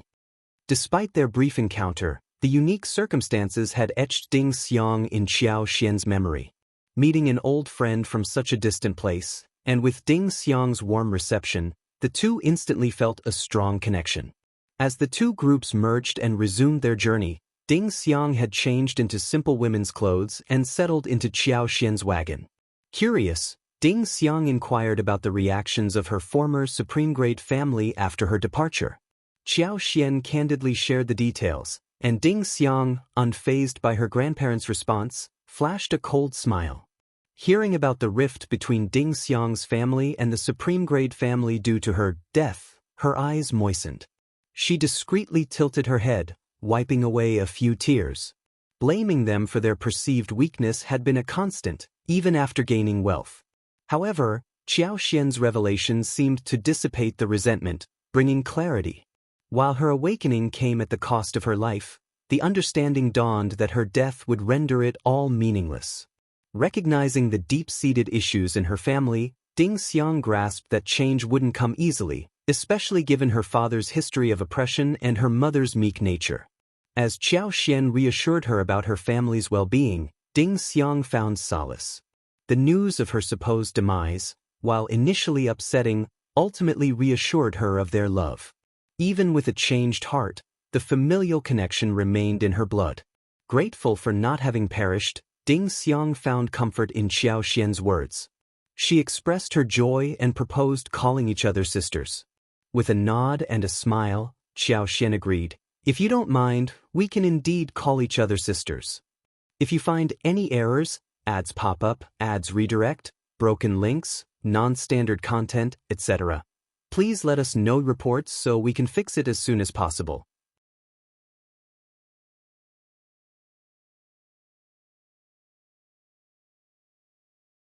Chapter 1490. Background, of course not. You're the wife of the Primus. You're amazing. I'm the one who doesn't mind. Ding Xiang smiled and expressed her gratitude. Sister, brother-in-law are all good people. Thank you for what you've done for my father and the others. I'm relieved to know that they're all fine. As she spoke, she chuckled. As for that family, when I go back with old Meng one day, I'll teach them a lesson. Now that our family has cut ties with them, that's great. We don't have to worry about anything anymore. Now that Ding Xiang was financially stable, she looked forward to returning and asserting herself. She was determined not to miss the opportunity. Ding Xiang expressed regret and jokingly said, "It's a pity that they're not living a glorious life now. Sigh, I can't wait for them to live a prosperous life now. When they lose everything and fall heavily, it will be even worse and harder to accept." Qiao Xian was left speechless. It sounded quite reasonable. When Ding Xiang discreetly left the village, a caravan happened to be traveling from the county to the provincial capital. She fabricated a pitiful background, claiming she was going to the provincial capital to seek refuge with her relatives. She pleaded with the caravan to take her along and offered to help in return. Impressed by her apparent hardship and clean appearance, the caravan owner agreed to bring her along. And so, Ding Xiang arrived in the provincial city. Her initial plan was to find a way to earn some capital before using it to establish herself. Little did she know that she would encounter Meng Wanfu by a stroke of luck. Both of them found themselves in similar circumstances, hailing from Heshan County with nowhere to go. They ended up relying on each other, making Ding Xiang feel more at ease, as if she had found a reliable ally. Although she had anticipated that this era differed from the more liberal time before her transmigration, leaving Shaoding Village made her realize just how inhospitable this era was for a single woman. Establishing herself was an arduous task, especially for a woman with nothing to her name. In this era, even if she were captured by a few ruffians in broad daylight, there would be no one to come to her aid. Ding Xiang proposed that Meng Wanfu enlist in the army. Given his skills, military service was a viable option. They could head to the border together and await news of conscription. Besides, border cities were likely to have thriving trade, providing opportunities to earn money easily. Even if joining the army wasn't possible, there were still ample opportunities to make a living. Meng Wanfu considered the proposal and found it to be a practical approach, so he agreed. Using some of Meng Wanfu's funds, Ding Xiang purchased several sets of clothing for both of them. She also acquired a set of basic study tools and a few books, such as the 3-character classic and the 100 family surnames. During this process, Meng Wanfu felt a pang in his heart. However, Ding Xiang explained that he lacked literacy skills. Without the ability to read and write, it would be challenging for him to stand out in the army. Learning a few words every night was necessary for his future prospects. Though reluctant, Meng Wanfu acknowledged the validity of Ding Xiang's reasoning. Driven by his deep-seated resentment, he gritted his teeth and reluctantly agreed. Ding Xiang took on the role of his tutor. As for how Ding Xiang could read, she couldn't actually read. However, while working, she often eavesdropped on lessons in the neighboring village's school. In doing so, she managed to memorize the 3-character classic. Matching the words in the book allowed her to recognize them naturally. If you find any errors, ads pop up, ads redirect, broken links, non-standard content, etc., please let us know reports so we can fix it as soon as possible.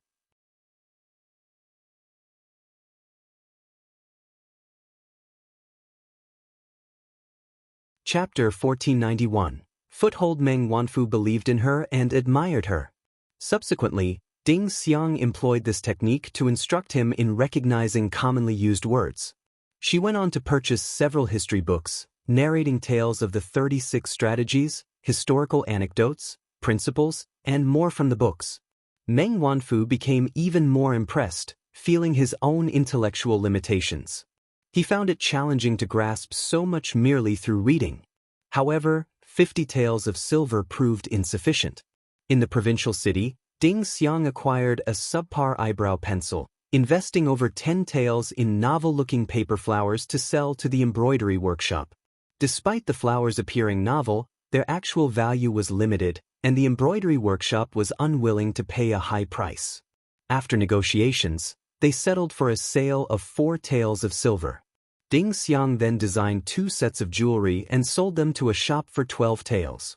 The duo expended 10 taels to hire a carriage to Jiang City and procured 200 caddies of tea leaves from Yuzhong.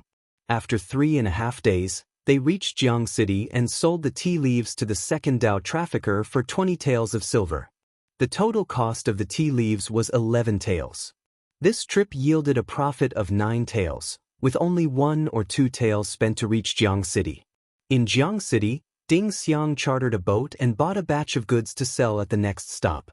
After more than a month, upon reaching Huning City, they managed to cover all their expenses, including food, accommodation, and transportation, and even earned 2 to 3 yuan.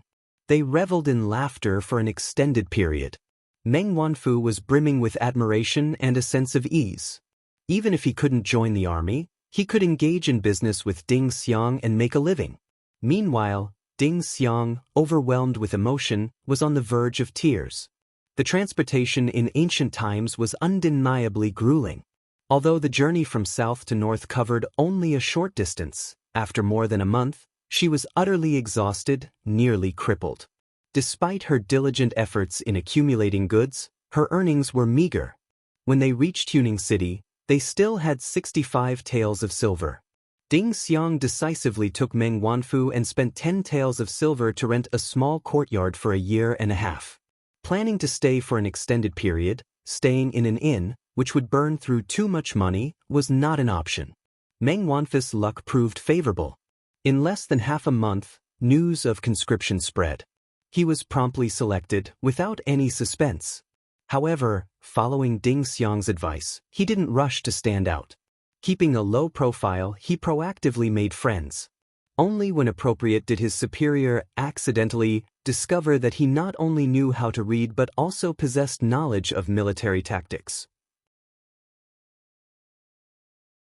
Consequently, he swiftly became a member of a general's personal army. Later, Ding Xiang devised a plan for him, and with his intelligence and the fortune of survival, he thrived. Meanwhile, with Meng Wanfu managing her business in Huning City, Ding Xiang's enterprise flourished. She became a renowned businesswoman in the city. Naturally and seamlessly, the two of them married 2 years ago. Meng Wanfu respected and indulged Ding Xiang, never imposing restrictions. When someone offered him a concubine, Ding Xiang wielded a whip and kicked at the door, nearly scaring the person to death. Now, in the military camps around Huning City, everyone knew that Madame Meng was formidable and possessive. No one dared to present General Meng with concubines anymore. Curious about their well-being, Ding Xiang inquired about Qiao Xian and Xiao Yunduan. She couldn't help but express concern. "Sister, you're a kind-hearted person. I fear those madams and young ladies in the capital aren't to be trifled with. Have they mistreated you in the capital? Will Lord Xiao protect you? If you find any errors, ads pop up, ads redirect, broken links, non-standard content, etc. Please let us know reports so we can fix it as soon as possible."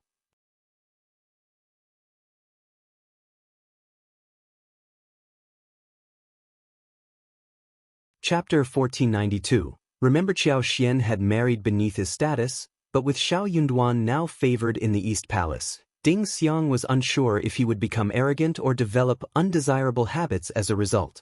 Ding Xiang genuinely cared about Qiao Xian. Internally sweating, Qiao Xian felt stressed under Ding Xiang's concerned gaze. She had never expected someone to describe her as innocent, which left her feeling a bit embarrassed. Ding Xiang persisted, "I truly consider you one of us. If you ever face any injustices, you must inform me. I will ensure justice is served." Having no close relatives and viewing the Ding family as enemies, not family, Ding Xiang couldn't escape the estrangement in her heart. Although her parents' actions, fueled by the belief she was dead, brought relief, the emotional distance remained. Qiao Xian stood out as the only one who offered support during her troubled times, providing the warmth and comfort she craved. This kindness was etched in her memory, a sentiment she would carry with her for the rest of her life. Hearing Ding Xiang's tone, Qiao Xian couldn't help but laugh. She shook her head and replied, "My husband treats me well, he's a good man, and am not mistreated. If he ever mistreats me in the future, he'll turn to you for help." "All right, don't forget." They exchanged smiles. Both were curious about each other's cities, Ding Xiang about the capital, and Qiao Xian about Huning City. They engaged in conversation throughout the day, parting only when they set up camp at night. With dozens of elites led by Meng Wanfu and Ding Xiang now in their group, everyone felt more secure. With Meng Wanfu standing alone, the fourth prince's subordinates wouldn't dare to act recklessly unless they went insane. Xiao Wei, almost recovered from her injuries, learned about Meng Wanfu and Ding Xiang's identities. In the evening, during their camp setup, she had someone assist her in greeting Ding Xiang. After visiting Xiao Yunduan, Qiao Xian returned to find Xiao Wei conversing with Ding Xiang. Ding Xiang, lowering her eyes, wore an unreadable expression. Disdain crossed Qiao Xian's face as she observed Qiao Wei. Qiao Wei always exuded confidence, but not everyone who seemed close to her agreed with her or considered her a friend. Birds of a feather flock together, and Qiao Wei was not part of that flock. Sensing Qiao Xian's return, Ding Xiang looked up, greeted her with a smile, and stood up. "Sister." Qiao Xian smiled, taking a seat beside her. "What were you discussing?" At the affectionate use of sister by Ding Xiang, Qiao Wei's smile froze, replaced by burning jealousy and anger. What audacity! Why was Qiao Wei always present, ingratiating herself with Madame Meng so quickly? How shameless! Envy flared within her. Despite her previous indifference and lack of response to flattery, she found Qiao Xian so friendly. What had Qiao Xian done? Qiao Wei refused to let anyone address her as sister. Xiao Yunduan was merely a fifth-ranked official, not as powerful as General Meng, a third-ranked general. This felt like a trap. How shameless! If you find any errors, ads pop up, ads redirect, broken links, non-standard content, etc., please let us know reports so we can fix it as soon as possible.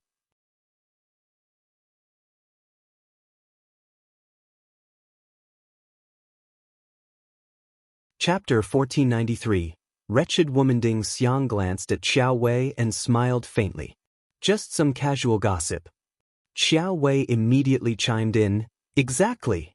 Ms. Ding is so amusing, forthright, and knowledgeable.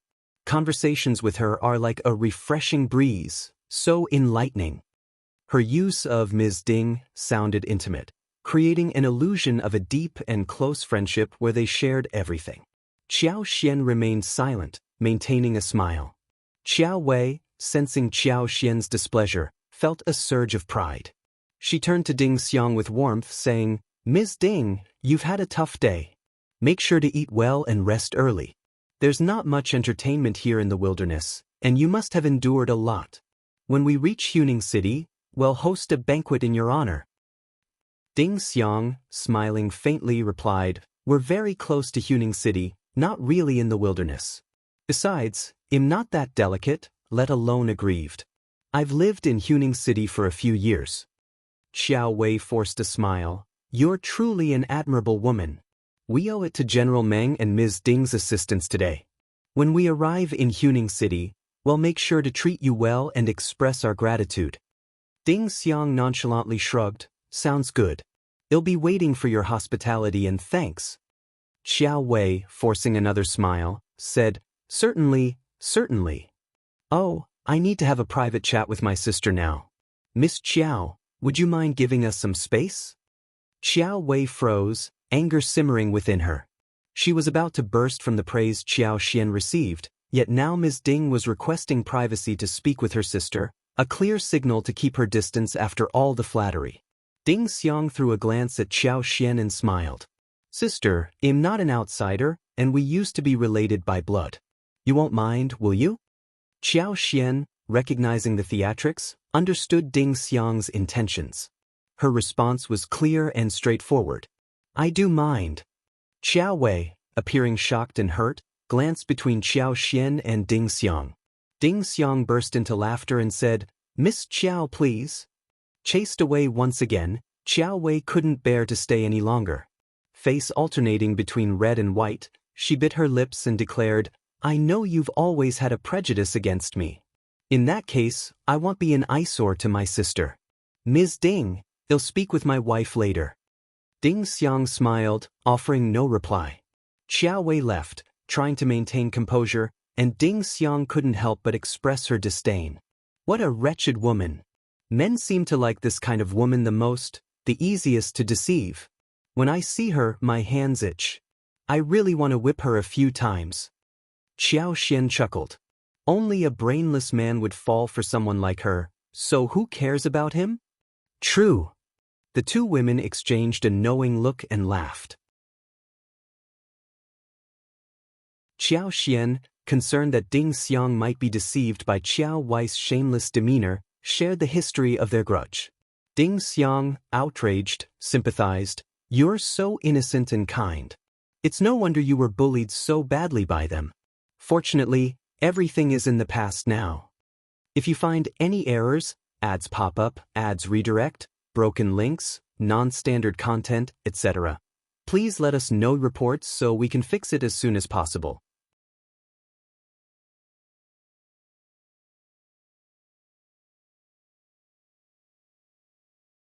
Chapter 1494, Anger. I knew it. No matter how I look at her, I don't like her. She is indeed not a good person. Qiao Xian smiled. Only someone as smart as you can tell what is going on. Ding Xiang smiled and said, she only spoke 3 sentences, and I already knew that she was a B*T. Ha, she's not much, but fortunately she doesn't know how to read the situation. Even if I ignore her, she can still speak so enthusiastically alone. As she spoke, she raised her eyebrows. How did such a person get into the marriage escort team? She must have caused a lot of trouble along the way, right? I think she has a lot of malice towards you and is very indignant. Such a person is despicable and shameless. Sister, you have to be careful. Don't let Lord Qiao be schemed against by her. I think if she could make you sad by tricking Lord Qiao, she would be happy to do it. Qiao Xian was convinced. Ding Xiang was so straightforward. Qiao Wei was not only happy to do it, but she had already done it. She just failed. However, what happened that night could not be mentioned. If it spread, it would be equivalent to ruining Qiao Wei's reputation. At that time, it would be self-defeating, and he would have to give her an explanation. Sister, you're right. I was also on guard. Fortunately, my husband isn't muddle-headed. Ding Xiang was reminding Qiao Xian with good intentions. Hearing Qiao Xian's words, she knew that both of them were not on good terms with Qiao Wei. She smiled. Lord Qiao is indeed the primus, different from other people. Soon it was time for dinner. There was no village or shop. Dinner was nothing more than roasted meat, boiled water to make tea, and cooked a pot of porridge. If they were lucky, they could get some green vegetables and bones to make a pot of soup. If they were unlucky, they could only drink a bowl of porridge and a bowl of tea to relieve their boredom. When Ding Xiang and the others came out, the dry rations they brought were still very fresh.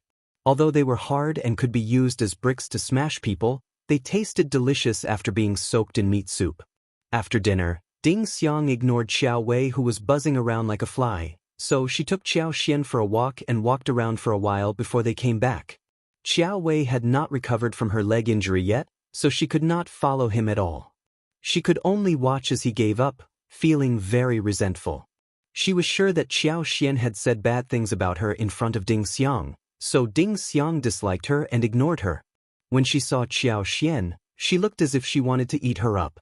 Seeing her expression, Qiao Xian guessed what she was thinking. She chuckled inwardly. She had told Ding Xiang a lot of things, but she was telling the truth. She had never wronged Qiao Wei. Qiao Xian did not explain her relationship with Ding Xiang either. It was not until they arrived at Huning City and moved into the station that Qiao Xian told Qiao Wei about Ding Xiang's identity with a smile. Hearing the blank look on Qiao Wei's face, Qiao Xian could laugh for half a year. Qiao Wei was so angry that her face turned pale. She gritted her teeth. So that was what happened. So Ms. Ding was from Shouting Village, and Qiao Xian had helped Ms. Ding a lot when she was still in Shouting Village. That was why Ms. Ding had been so close to her from the beginning. It was no wonder that Ms. Ding had a strange look in her eyes when she said some words about Qiao Xian. Thinking of her schemes, Qiao Wei felt both embarrassed and annoyed. That damn bitch had played her like a fool. If you find any errors, ads pop up, ads redirect, broken links, non-standard content, etc., please let us know reports so we can fix it as soon as possible.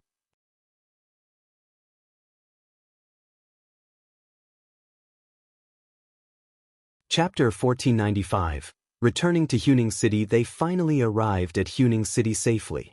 Everyone heaved a sigh of relief. They had finally returned to Great Qin's territory. Although Huning City was still far from the capital, and it would take at least half a month to return to the capital, this was still their own territory. At least they could stay in an inn every night. If they were lucky, They could even stay in a courier station. It was much better than those in the wilderness. Everyone had been frightened along the way, so Xiao Yunduan ordered them to rest in Huning City for 3 days and then return to the capital. In these 3 days, everyone had to sell all the goods they brought back from Qingdi. Only very few valuable items were allowed to be stored in their respective luggage. They had to be covered up and not reveal their tracks. The imperial court had its own rules and regulations that could not be violated. If they openly transported goods back to the capital, it would be too unbecoming of the imperial court. When Ding Xiang found out about this, she waved her hand and called the shopkeepers and stewards under her to wrap up all the goods and give everyone the most favorable price. Everyone was overjoyed and praised General Meng's advanced righteousness. Meng Wanfu sent more than half of his men back to Baiming Pass, leaving only a dozen guards to stay in Huning City with Ding Xiang for a few days. They would return to Baiming Pass after Xiao Yunduan and Qiao Xian returned to the capital. Ding Xiang and Qiao Xian were very close to each other, so she showed Qiao Xian around Huning City enthusiastically, hoping that Qiao Xian could stay in Huning City for a while longer. The two of them also agreed to come and visit often in the future when they were free. The distance between the capital and Huning City was not very far. If they traveled by a light car, they would be able to arrive in 6 to 7 days. Anyway, they all had a lot of time. Knowing the relationship between Ding Xiang and Qiao Xian, Qiao Wei felt too embarrassed to approach Ding Xiang again. Although she wanted to join them, she realized it would only result in embarrassment. While Qiao Xian and Ding Xiang were out exploring, Qiao Wei refrained from following them. However, upon Qiao Xian's return to the station in the evening, Qiao Wei angrily stopped her to vent her frustration through complaints and mockery. Li Xia, Li Qiao, and Mianmian's expressions darkened, their desire to give Qiao Wei a few slaps evident. Despite the provocation, Qiao Xian had no time to engage with her. She started scolding Qiao Wei, but abruptly pushed her away and left. Furious, Qiao Wei struggled to catch her breath and went back to her room, unleashing her anger by cursing loudly and even smashing a few decorations. Qiao He, who had recovered from her injuries, tried to calm Qiao Wei down. Qiao Wei, seething with rage, questioned her in a low voice, "Why are those people so useless? The sluggish pace on the road has delayed us for so long, and they still couldn't shake them off." Filled with frustration, Qiao He shared her thoughts, realizing that a faster pace would make slipping away easier. The slower they were, the more stable and vigilant they became, making it challenging to execute any plan. Reflecting on the failed encounter with bandits, Qiao He comforted Qiao Wei before heading to the kitchen to fetch her some food. Despite plans for a banquet, Qiao Wei, still seething with anger, decided to dine alone in her room. If you find any errors, ads pop up, ads redirect, broken links, non-standard content, etc., please let us know reports so we can fix it as soon as possible.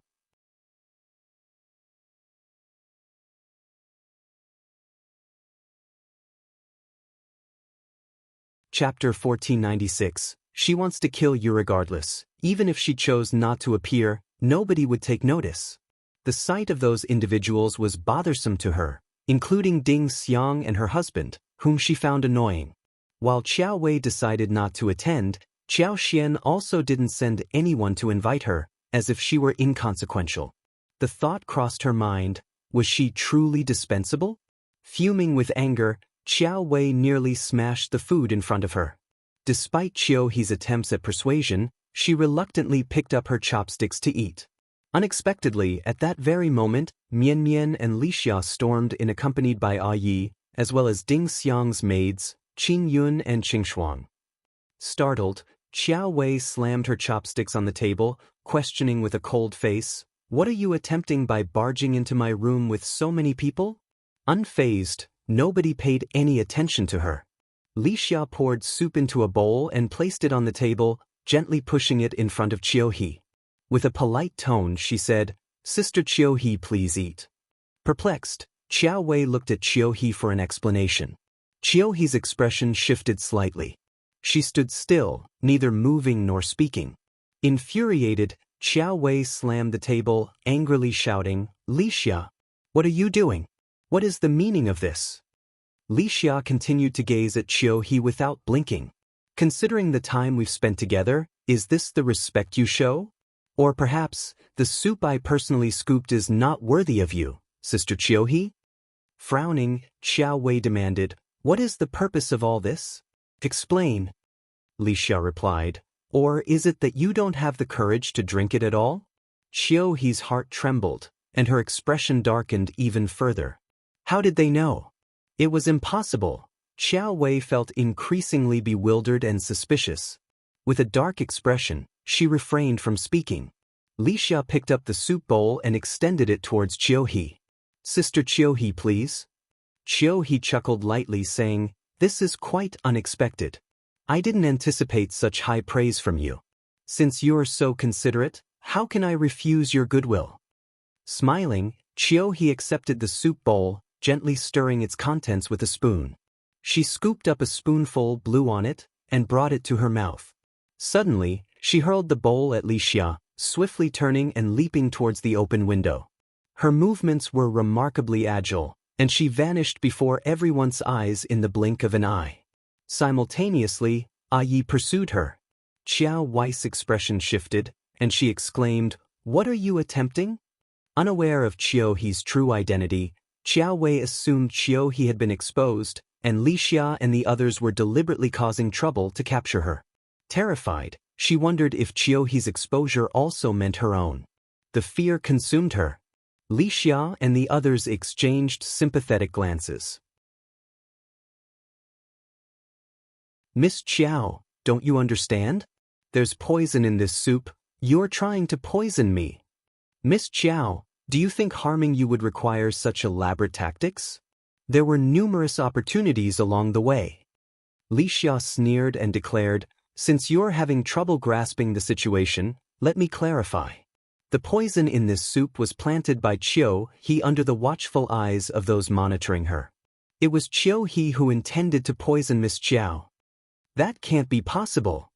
Qiao Wei screamed, her face turning ashen. She was genuinely taken aback.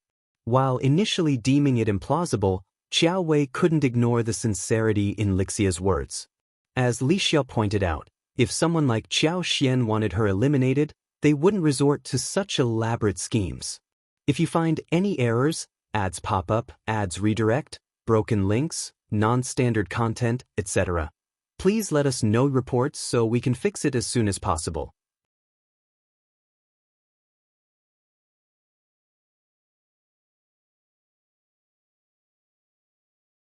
Chapter 1497. Truth, but how could Qiao He do this? Why? How dare she? Whose idea was this? Qiao Wei felt a sudden wave of terror, unable to comprehend what she had done to warrant such treatment. Seeing her dazed and confused state, Li Xia compassionately explained, "Miss Qiao, this may seem perplexing. Why would Qiao He want to end your life? The answer lies in the strategic implications. Your demise here in the relay station would cast our lord and madams as the prime suspects. They would be defenseless. As an officially registered escort, your death would provide ample grounds for accusation. Our lord would find himself trapped, unable to escape prison. His reputation might be tarnished, and he could even face mortal danger. In the grand scheme, you're just a pawn strategically employed to target our lord and madam." Qiao Wei collapsed to the ground, a thud resonating through the room. All vitality seemed drained from her, her face drained of color as she stared ahead with vacant eyes. "Impossible, this is impossible," she protested, but the chill in her heart grew with each passing moment. She wasn't naive. Many things became clear with a bit of thought. The rift between her and Qiao Xian was no secret, and the long-standing grudge between the Qiao family and Qiao Xian was well known. The ongoing conflict with Qiao Xian was a public spectacle, yet everyone chose to turn a blind eye. Recalling the heated argument with Qiao Xian today, she realized Qiao He had deliberately fueled the flames with provocative words. Anger clouded her judgment, prompting her to intervene and stop Qiao Xian from further quarreling. It was also Qiao He's idea to skip today's banquet and deliberately stir up trouble for them, but after the events that unfolded today, culminating in her being poisoned to death, Did most people assume Qiao Xian was the culprit seeking revenge? Qiao Xian's audacity stemmed from the backing of Xiao Yunduan, the crown prince's favored minister. With such support, she recklessly pursued her agenda without concern for consequences. Li Xiao was correct. Xiao Yunduan was the primary target of this intricate plot. Qiao Wei was merely a pawn meant to be sacrificed. Escaping suspicion for murder was a formidable challenge for Xiao Yunduan, given the tangled web of old and new grievances, coupled with the encouragement provided. The orchestrator behind the scenes wouldn't allow him an easy escape. It made sense. Qiao Wei bit her lips so hard it almost bled. It dawned on her why someone had sought her out, compelling her to join the escort team. The incentives presented were tempting. They wanted her to keep tabs on Qiao Xian and Xiao Yunduan, stirring up trouble to eliminate them. In return, a life of wealth awaited her.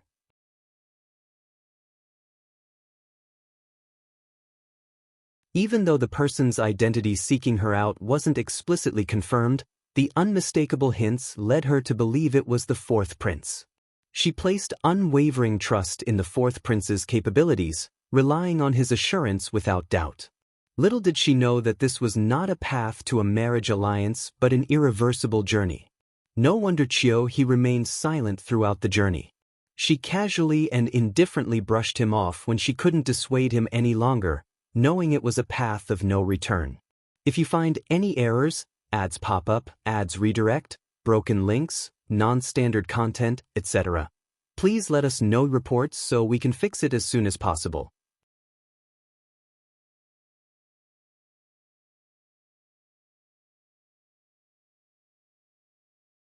Chapter 1498. No other choice in their perception, she seemed destined for demise from the very beginning to the end. Who would have the patience to engage in conversation with someone they considered already departed? A chill ran down Qiao Wei's spine, and her eyes welled up with tears. Lixia's voice cut through the air, cold and stern. Do you comprehend now? Your actions have brought significant trouble to our lord and lady. Those individuals may not be inclined to let you off lightly. Madam has declared that from today onward, Mian Mian and Mian will be your constant companions. However, they are not at your beck and call. You cannot command them. Qiao Wei remained silent. She understood that Qiao Xian had instructed them to safeguard her life, but ultimately, Qiao Xian showed no concern for her own well-being. The protection extended only to herself and Xiao Yunduan. Gratitude eluded her. She only felt the bitter irony of the situation. Never had she imagined such a day in her relationship with Qiao Xian. Having spoken her piece, Li Xia exited the room with Li Qiao. Mian Mian stayed behind. Mian would join later. Meanwhile, Yi failed to apprehend Qiao He alive. Cornered with no escape, Qiao He chose immediate suicide by poison. Fortunately, the courtyards were currently vacant. Yi swiftly reported the incident, and Sun Qian discreetly ordered someone to handle Qiao He's remains. A missing maidservant would draw no attention. After some time, 2 kitchen servants arrived in Qiao Wei's quarters. They shifted the table and arranged 2 dishes along with soup. Terrified and indignant, Qiao Wei couldn't fathom consuming anything. The sight of the dishes and soup intensified her sense of humiliation. Despite their seemingly immaculate appearance, she refrained from eating, and Mian Mian refrained from urging her. Instead, Qiao Wei sat there, toying with her fingers, exuding a delicate and graceful aura. Qiao Wei seethed with anger. The impulse to reprimand Mian Mian and release her frustration was strong, yet fear held her back. It was common knowledge that Mian Mian was under the protection of Yi, an imposing figure with formidable strength and skills. Yi was stationed nearby, and any ill intentions towards Mian Mian would undoubtedly incur his intervention. However, when Yi disciplined her, Qiao Xian remained uninvolved. Hatred consumed Qiao Wei. How had her life spiraled into such despair? The banquet concluded promptly. Given Xiao Yunduan and the others' fatigue, local officials showed understanding and did not prolong the event. Upon learning of Qiao He's demise, Qiao Xian and Xiao Yunduan expressed no surprise. The fourth prince was evidently confident enough to orchestrate her downfall right under their noses. Capturing Qiao He alive had always been a daunting task. But Xiao Wei posed a significant challenge. Her safe arrival in the capital was imperative. Qiao He had strategically chosen the opportune moment for her assault. Qiao Xian's long-standing conflicts with her turned out to be a silver lining. With her second scheme thwarted, Qiao Wei could now put it behind her. Ding Xiang and Qiao Xian shared laughter in the parlor. Meanwhile, in the temporary study, Xiao Yunduan and Meng Wanfu sat across from each other, brewing and savoring tea. Their outward composure masked the gravity of their thoughts. Amidst the intense power struggle between the crown prince and the princes, even those not directly involved in the northern military affairs held their own insights. However, as the exposed relationship between Meng Wanfu and Xiao Yunduan unfolded, Meng Wanfu found himself without alternatives.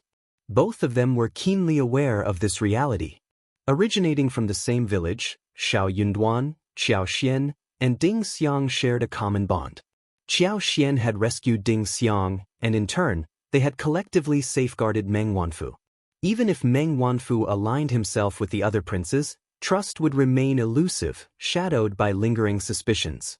If you find any errors, ads pop up, ads redirect, broken links, non-standard content, etc., please let us know reports so we can fix it as soon as possible.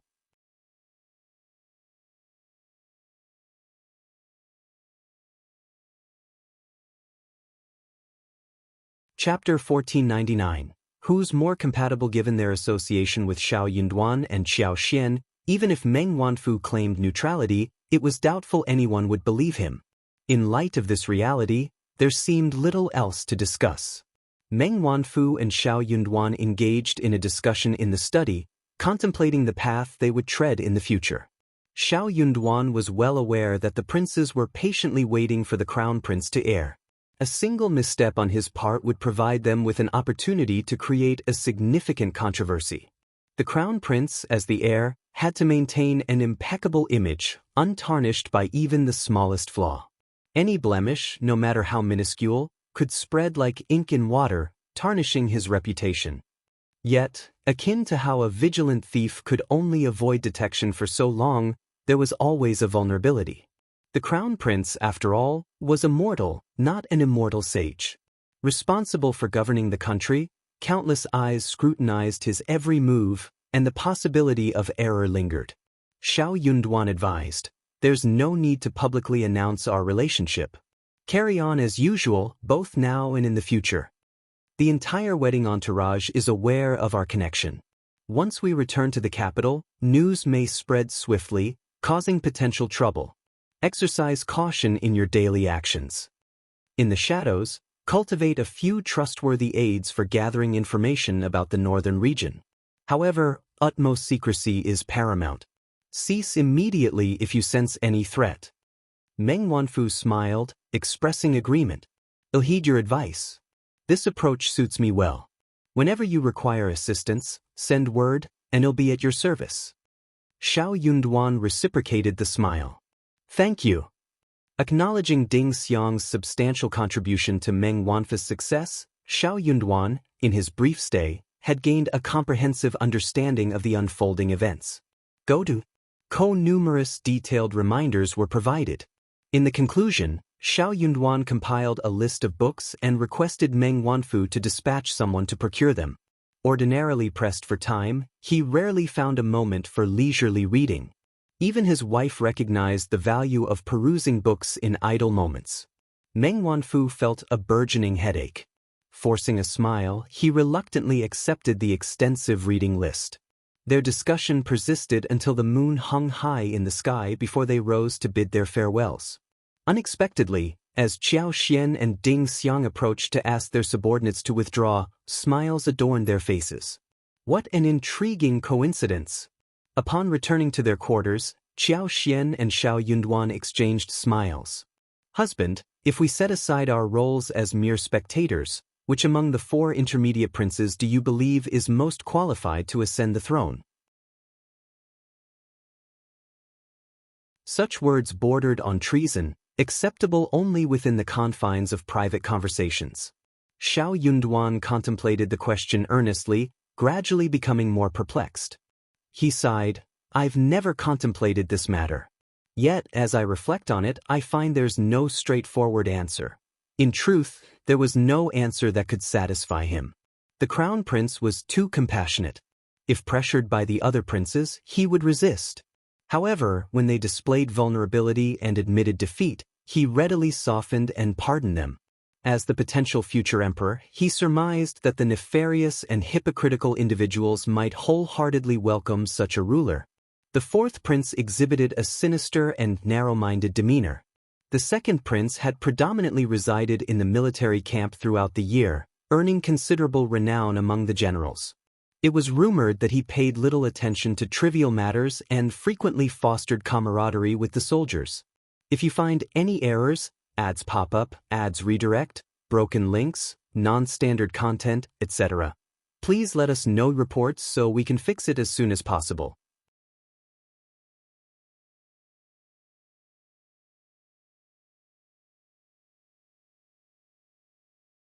Chapter 1500. Gamble. However, to ascend to rulership, one must adhere to the hierarchical structure. While the second prince may excel in leading troops to war, a qualified ruler cannot afford to dismiss trivial matters and casually fraternize with subordinates. Individuals who disregard the minutiae tend to be headstrong and resistant to restraint, a disastrous disposition for a ruler. As the legitimate son of the intermediate palace and the son of the current empress, the third prince carried himself with dignity. He possessed a gentle, scholarly demeanor and a wealth of knowledge. Widely connected in the Confucian community, he held the second-best reputation among officials and Confucian scholars, following only the crown prince. However, Xiao Yunduan discovered an intriguing detail. In his pursuit of a tea set he fancied, the third prince had commissioned craftsmen repeatedly, investing 3 years and over 60,000 taels of silver. Observing Xiao Yunduan's bewildered expression, Qiao Xian was taken aback. Her initial query had been a whimsical one, not anticipating her husband's transformation into a fiendish strategist. "Husband, I didn't mean to say that casually or indifferently. In fact, it's entirely inconsequential. Don't dwell on it too much." Qiao Xian gently pulled at Xiao Yunduan's sleeve. Returning to the present, Xiao Yunduan managed a forced smile. "I didn't dwell on it much, but I thought of something else." Relieved to see clarity in his eyes again, Qiao Xian sighed and changed the subject with a smile, guiding him towards a moment of rest. In the blink of an eye, 3 days passed. Ding Xiang found it challenging to bid farewell to Qiao Xian. Mianmian and Yi, too, felt a tinge of sadness. Born and raised in Huning City, they doubted they'd return in the future. Despite lacking fond memories, it remained their hometown. However, since the day she narrowly escaped death by poisoning at the hands of Qiao Wei underwent a sudden transformation. She became quiet and well-behaved, isolating herself in her room each day. No longer did she cause a commotion or seek out trouble. Qiao Xian instructed Mianmian and Yi to remain vigilant, emphasizing the need to keep a close eye on Qiao Wei and prevent any harm befalling her. As the troop disappeared around the corner, Ding Xiang looked at Meng Wanfu and smiled. Meng Wanfu proceeded to share with Ding Xiang the details of the discussion between Xiao Yunduan and himself. To his relief, Ding Xiang did not object. Contemplating their inevitable involvement with Xiao Yunduan and Qiao Xian, Ding Xiang decided to take a calculated risk. If they emerged victorious, a lifetime of wealth and glory awaited them. If they failed, they had ample time before the capital's changes affected their circumstances. This window allowed them to set up quietly and retreat unscathed. As long as they secretly arranged a retreat, they could face the future confidently. With resources at their disposal, they need not worry about living a carefree life. The world was vast, and communication and information transmission were rudimentary. The likelihood of being discovered after changing their appearance and starting anew was nearly negligible. Furthermore, they were merely peripheral figures. If they chose to escape, it mattered little to whomever the new ruler might be. He wouldn't invest much effort in pursuing them. Yet, Ding Xiang harbored a hope that the day of their escape would never come. If it did, she wished to be alongside Qiao Xian and Xiao Yunduan, ensuring a life less monotonous. I've had many conversations with Sister Qiao and learned a lot about the village. Old Meng, I truly want to return and see it. Ding Xiang chuckled. Considering the circumstances of the Meng family, Meng Wanfu agreed, certainly. Also, help me go back and teach them a lesson.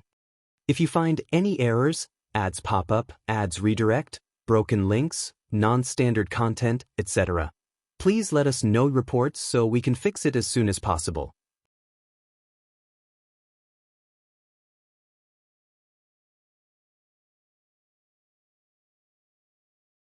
Chapter 1501. Send someone back. Ding Xiang chuckled and pondered for a moment before speaking. I suddenly have no desire to return. However, sending a few individuals back seems fitting. It's crucial for those people to know we're still alive. Agreed. Meng Wanfu responded without hesitation. Ding Xiang burst into laughter. It's settled then. She promptly instructed Zhou Chong, Qing Yun, and Qing Lan to bring along 12 personal guards. Laden with a considerable stack of banknotes and a meticulously crafted list, they also carried top-notch wolf skins, fox skins, beautiful jade carvings, and a box of gems. Riding straight to Yuzhang, they were on their way. After reconsideration, the couple altered their plans. Ding Xiang opted to send someone back to visit her parents, putting on a show of prestige in Shouting Village, but they would not venture to the Meng family. All the Meng's Bei families shared the same sect, and their population thrived. The situation was intricate, and it was only their branch that had plotted against Meng Wanfu in the past, not the entire family clan. Severing ties with the entire clan would be self-destructive, erasing their roots and fostering fear and prejudice among the people. It was certainly not the optimal choice. To impart a lesson to the two families that wronged them, others were unaware of the past details. Confronting them would be challenging, considering their limited understanding of the internal dynamics of the Meng family. Hence, it was wiser to let Meng Wanfu address the situation himself in the future, a more satisfying endeavor. Not only did Ding Xiang's party avoid Meng's Bei, but they refrained from uttering a word about Meng Wanfu. On the contrary, Zhou Chong, Qing Yun, and the others traveled in nimble carriages, reaching Yuzhang Province City half a month later. It was already the end of September. At the end of September, Yuzhang Province still embraced warmth, in stark contrast to Huning City where the winds had grown cold. There, frost clung to every morning and night, sending shivers down one's spine. Ko this season marked Yuzhang's prime, adorned with the jubilation of the harvest. Securing lodging in a province inn, they reserved a courtyard for a 2-day stay. Over these days, they meticulously procured items listed by Madame Ding Xiang. Since the intention was to return and make a grand display, they opted for an extravagant affair. Given the distance from Huning City, it made more sense to acquire various gifts in the province city. Each person went their separate ways. They purchased 50 to 60 pieces of high-quality silk and satin, 36 pieces of porcelain, jade, and other adornments. Additionally, they acquired 2 sets of 16 embroidered screens made with precious wood. The remainder included jewelry, spices, tea leaves, cubulos, donkey hide gelatin, flour glue, abalone, and an array of other items. 5 carriages were hired in the province city to transport this considerable load. Embarking from the province city that morning, they reached Heshan County, spending the night at the county inn. Early the next morning, they set forth with a special destination, Shouting Village. Upon their arrival, the village was buzzing with activity, with families preparing breakfast. Smoke wafted from kitchen chimneys, and the sounds of chickens crowing filled the air, creating a lively atmosphere. The more lively, the better. It attracted more people. Everyone in the group exchanged glances, sharing laughter. Over 10 strangers, clad in vibrant attire and mounted on horses, led a few large carriages into the village. The spectacle and grandeur captivated the attention of villagers who quickly noticed their arrival. Wow, they must be heading to the Qiao family's first section again. Look at those carriages, they must have brought back a treasure trove of goodies. If you find any errors, ads pop up, ads redirect, broken links, non-standard content, etc., please let us know reports so we can fix it as soon as possible. You're tuning in to the Wandering Hero YouTube channel. Don't forget to subscribe and join us on this journey to catch the most captivating stories.